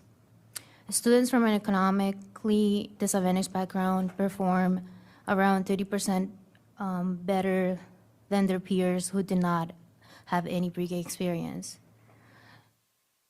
I can personally say I have seen a huge impact, academic improvement with my son this year. He has learned a lot of new words. His vocabulary has expanded dramatically. And this is a powerful evidence that when we invest in the pre-K program, in the equality of their instructions, we will be able to narrow down the achievement gap.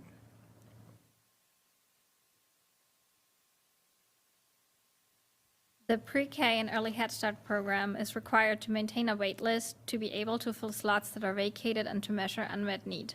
The Pre-K program thus prioritizes 4-year-olds to receive a pre-K experience before kindergarten. We would like to note that not all 3-year-old applications are processed. This past year, approximately 1,400 3-year-old applications were held to be processed for the following upcoming school year. Students who miss 15 consecutive days in a program, for example, due to a vacation, not due to illness, will be moved to the bottom of the wait list. In this case, a spot would be filled with someone who is already on the wait list. The large number of students on the waiting list shows a need for more classrooms. However, the waitlist number may not show the true need in our community. It can be overwhelming as a parent to find out and apply for early childhood programs, and these challenges are compounded if English is not the family's first language. Families who desire to participate but have not applied for the program cannot be counted in the number of applications. Pre-K staff tries to assist families through the application process.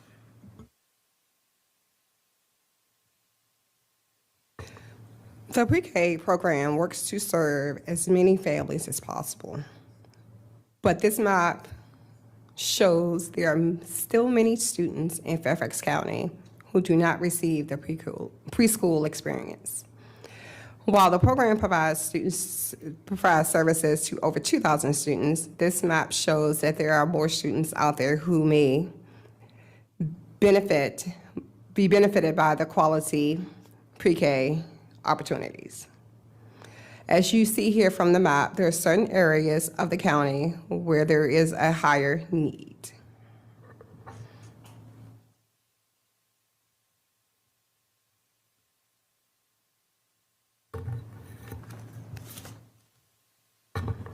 The Parent Policy Committee executive board members team together to facilitate meetings and planning events so that the parents, early childhood leadership, and community can become more involved and invested in our children's social, emotional, and educational development.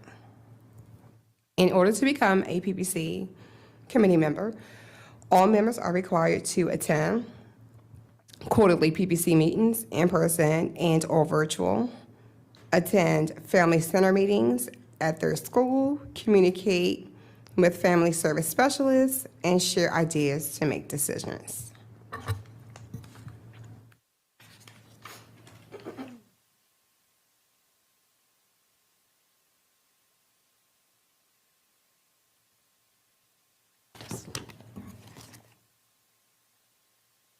Throughout the 2023-2024 school year, FCPS, PreK, and Early Head Start parents had the opportunity to serve on the Parent Policy Committee, PPC, and Advisory Committee to the FCPS Superintendent. PPC meetings are held at the Lee Center every quarter. Childcare is provided as well as dinner for the parents and the children. Parents were selected at each PreK and Early Head Start site to be representatives to the PPC.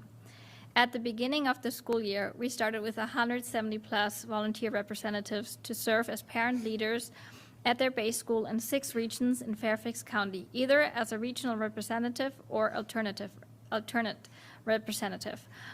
We also have 4 community representatives collaborating with us. Amy Tristan from the English Empowerment Center, Carla Paredes from the Fairfax County Health Department, Brooke Luther from the Fairfax Resource Center, and Patricia Moreno from Anton Healthkeepers Plus.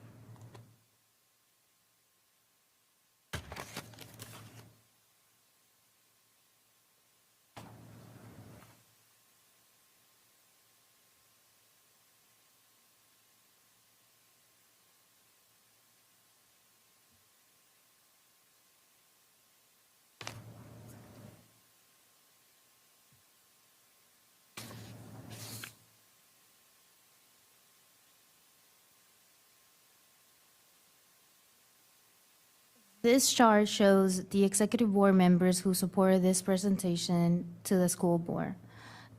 This list does not include regional, alternative, and community representatives who have been part of our PPC meeting. Their contributions to the PPC have been invaluable. We thank them for their work.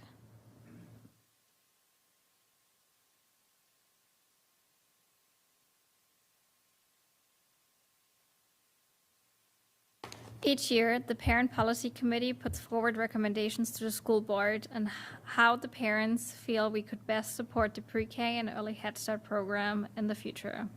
I will share this year's recommendations with you. Recommendation 1. Include PreK classrooms in the TTT staffing projections for schools so that all PreK students will be included in special classes, for example, art, PE, and music. This would also ensure that PreK teachers have dedicated planning time. Recommendation 2, provide an additional teaching team staff member to each PreK classroom.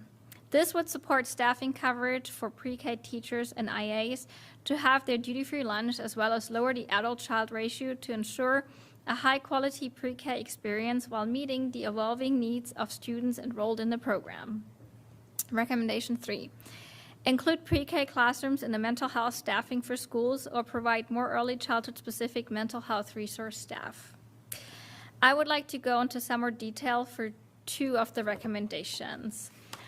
For recommendation 1, TTT staffing is about narrowing the achievement gap for FCPS at large. Children who are from affluent families are more likely to access private camps and extracurricular opportunities. Children from economically and educationally challenged families with language barriers and cultural fluency who are not having clear, smooth access to basic school and community information are less likely to be engaged in enrichment activities.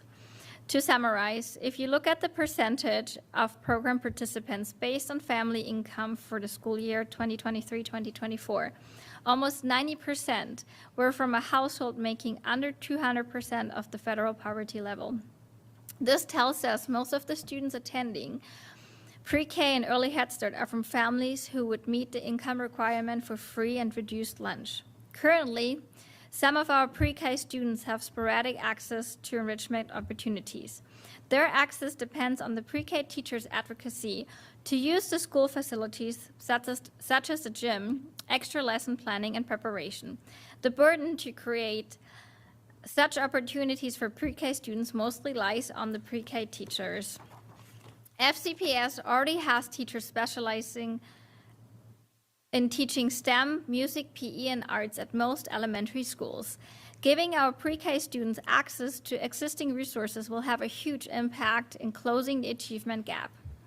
The pre-K teachers will be able to focus more on teaching core curriculums.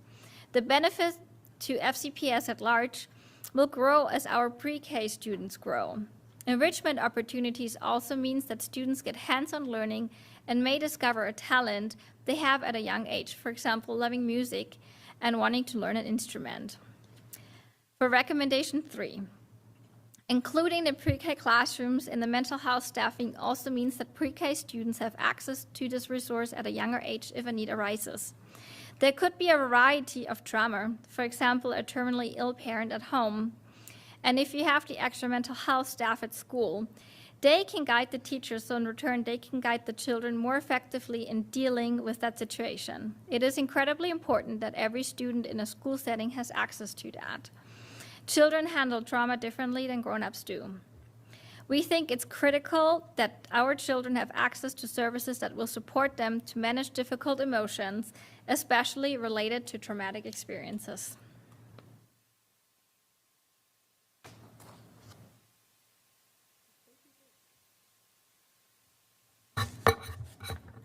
Thank you for taking the time to listen to our presentation about the pre-K program, our students, and our work on the Parent Policy Committee.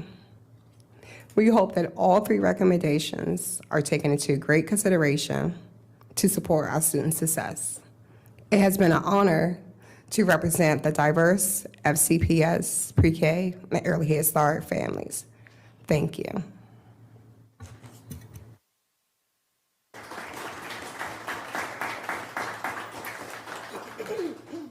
Before I open it up to the floor, I want to say thank you very much. That was a great presentation. I know some of you were nervous, but you did a great job, so thank you. Are there any questions? Ms. Marin? Thank you so much. Early childhood education is my first love. That's where I started my career 20 years ago. And knowing about the vocabulary development is so important. So what you said really, I know is true. And I was wondering how, when you interact with your friends and others, like, are you able to share that knowledge out? Like, how does, because we have such limited seats available, like, are you able to share some of that knowledge? Yes, I do. I'm choosing to be fluent, to have him be fluent in Spanish at home. So for me, it's like at home, it's only Spanish. But whatever he knows from in English is from school. From the school itself is here. And I tell my friends and even at work, talking to his teachers, like, it's been a huge difference. It still is at home. He's just trying to push the English in, but it's no. We have to keep Spanish at home and English at school. But yes, I am very grateful for to have had him this year there where I work, because I also work in the school that he attends. Right. Yeah. This year. I represent a school where the program is near the school, and it's a huge asset to the families and not having to figure out all the transportation. Well, I just, when I look at the slide that shows the wait list, I mean, my heart just continues to break. And I know that we're trying to make strides, and Dr. Reed, you are systematically trying to get those numbers up. But we have just got it. It's going to take, again, more than just the school division. It's a state investment. So we're going to keep trying, but it's not nearly enough. So thank you for sharing your experience.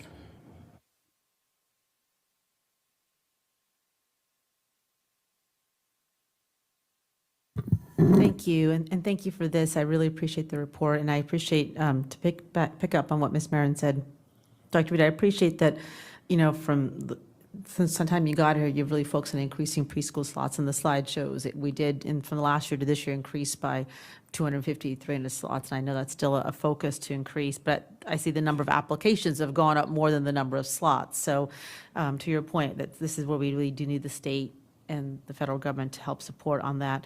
I really appreciate the recommendations, because it really goes to making sure that even in our preschool programs, we're educating the whole child, right? You're talking about mental health, you're talking about access to enrichment, As a parent whose child went through our preschool programs and the special ed side, it was always a sadness of mine, right? That his experience in preschool was very different than my daughter's experience in preschool with field trips and music and art.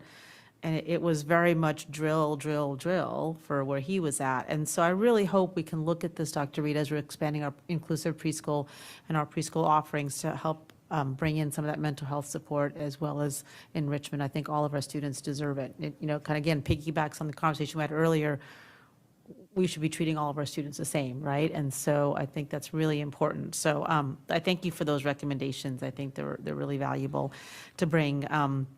And I hope we can continue. One question I did have, I don't know, on the parent policy governance structure, I don't know who picks who's representative on, because we don't have appointees. I know a lot of the representatives are picked by each school leader, but I saw that MSAOC has a representative, which is fantastic. But if we're expanding inclusive preschool, perhaps ACSD should have a representative as well.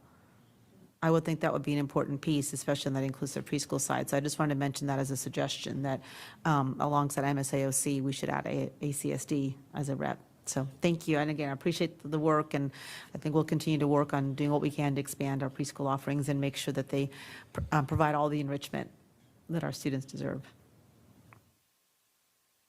Ms. Dixit. Thank you for the presentation, and I'm really inspired by all of you who have taken time and been part of this committee, and this is an important work. I always talk about, you know, that how early we can educate our kids is a success for them in the future, and you know, a lot of parents have that, I guess, flexibility and time, and you know, then they can teach their students at home before they go to kindergarten, and they get the head start, not the head start we're talking about, the head start to an academic success. So I think this is like the best way to get to equity, which we all talk about, is get those students a chance to be in the school, learn from the educators, and get the enrichment, which I guess they wouldn't get it otherwise. So I would say this should definitely get expanded, this program. And as little as you know, children are 3-4 year old, they can learn so much more. I'm just saying this curricular, we're talking about music, and my brain goes to, you know, playing chess, for example. I taught my kids, they were 3-4 year old, and they could play a game of chess. So if some extracurricular after school things can be incorporated in their schedule, that would definitely help them, and they can get to that, you know, when they go to elementary school, then now they can join all those extracurricular clubs, right, after school clubs. So yeah, this is amazing. Thank you for your good work. Mr. McElveen? Or was Mr. Moon? I think Mr. Moon was first. Okay, Mr. Moon. Oh, thank you. Thank you for the presentation. I just have a couple of questions. Either committee members or staff can provide responses. Looking at the number of children on the wait list, 400 some, I'm assuming that includes both students for pre-K and early Head Start. Correct. Am I correct? Correct. And number of classrooms for the EHS, early Head Start, has remained the same as 6 for the last 3 years. Is there like artificial limitation in limiting the number of EHS classrooms, or?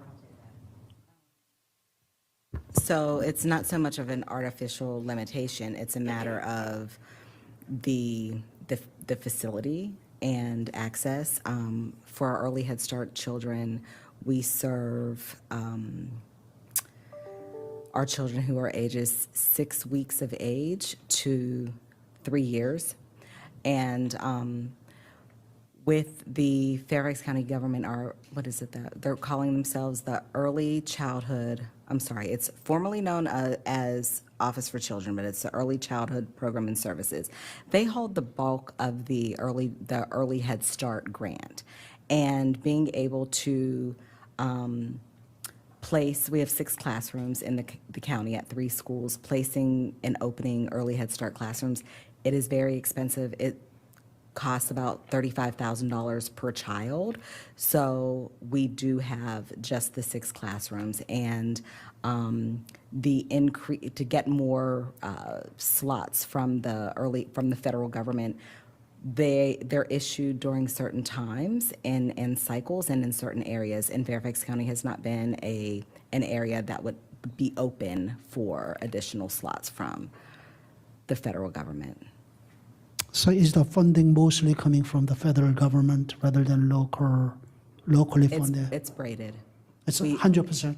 It's braided. So it's the federal government and local dollars. Okay, what's our share, local government share? Our local government share, Percentage-wise, half, 1/3, quarter, 80%? Would you be able to guess? I would prefer not to guess, but I Okay. can get back to you with that answer. Okay, because as far as development of the brain is concerned, brain capacity of children is concerned, I'm not an expert, but I think most of the capacity gets built up by the age of 3. So, if you need to make an investment, perhaps the earlier the better.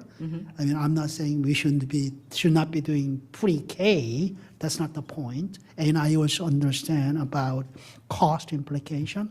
Right. It seems to cost much more for EHS per child basis, and I could guess why. But so this is a question. It costs about $35,000 per child for EHS. Is there any model where the cost can be reduced and accommodate few more children? Well, that's not feasible, simply. I don't have the answer for that question, but I can look into it, Mr. Moon. Okay. As far as a model that is cheaper, I would probably assume daycare, in-home providers. As far as in the public school systems, I'm not certain. Okay, but even in the past, my experience with the prior board is that there have been a lot of questions as our funding is limited, whether we can find those solutions where per child cost, whether it's EHS or it's PreK services, somehow find a way to reduce, but provide the service to more children. Thank you. Mr. Frisch. Thank you. And thank you to our parents for their work on the committee and their work in helping to build out this report. I do want to mention that this is a top focus of our strategic plan, and that the school division is doing everything it can to expand service, including talking to our county partners and others, and that while it is a very large expense, to Ms. Marin's point about the need for others to help us get there. The advocacy of parents like you is going to be one of the things that gets us there. So I hope you will continue to remain engaged in this work and carry your message to other elected officials who can help move the ball for us.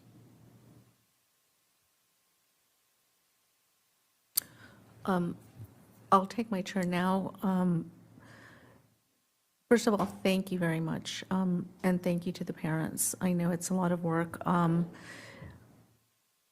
To what some of my colleagues have said, I was at a roundtable with Senator Warner about preschool, and he talked about the limitations of funding from the federal level and how we're going to, and I said this begs the question of we're trying to piecemeal everything, and what we really need is universal pre-K for our kids, because that's so important. I just want to commend you for your work. I was a Head Start student, and I know how important that is. I don't know if any of you have been to Head Start classrooms at all. I know that my work in the classroom, in the schools, I've been in the Head Start classrooms, and the kind of work that our previous presenters were talking about, where you work with the parents and where the kids have their meals in a community setting and, learn to serve each other and clean up and take, it's just not the academics, it's the life skills. And I think unless you go see that, people don't get the importance of everything that's being taught to those children. And kudos to our amazing, amazing Head Start teachers, because they are off the charts. And I know some teachers that have been doing it for 30 years and would never trade it for anything, and are just saying, it's getting a little bit hard for me to get up and down the floor, because I'm getting older, but it's these little ones that I love, So I just want to commend you and thank you. And if any of you, the parents particularly, want to share a specific story that you think is important, because your voices really are the most important, and if you feel compelled to do so, we would welcome it.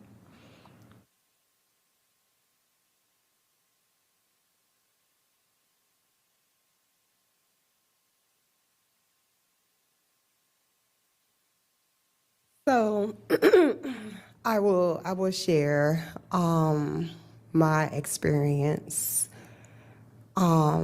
with pre-K, with the pre-K program this year. I've been very hands-on with my child's classroom, volunteering just about every time they needed volunteers, field trips, and just events at the school. And I see all the things that they teach these children outside of the academics. I think that was an amazing point. I'm noticing things that my preschooler brings home that I didn't teach her. And just how to be more self-sufficient, cleanse themselves. And I'm not saying I teach her that, but I'm just going to go on to the things that I can tell she's picked it up somewhere else, even if it's just a terminology that is different from something that I was saying. And I really do believe that Fairfax County could benefit from a universal pre-K program for children, and the preschooler is the youngest one. It has been a struggle to get into the pre-K program. She has been the only one who's been successfully able to get in there. I did get my middle two into a private preschool, but it's still not the same. It is still not the same as going to pre-K, Head Start, in a school setting. It is a very important program, and it's not just about academics. Yes, she can count, but there are so many other things. The social, emotional part that prepares them for kindergarten. The kindergarten readiness part is important. And I feel like most of that stuff you can really only get in a preschool Head Start setting. And I am ready and happy to continue this fight to expand. I do see the differences between FCPS preschool, private daycares, and none at all. So, thank you.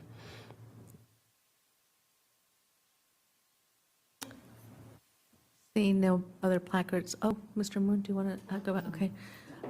No other placards up. Thank you so much for your time and your presentation.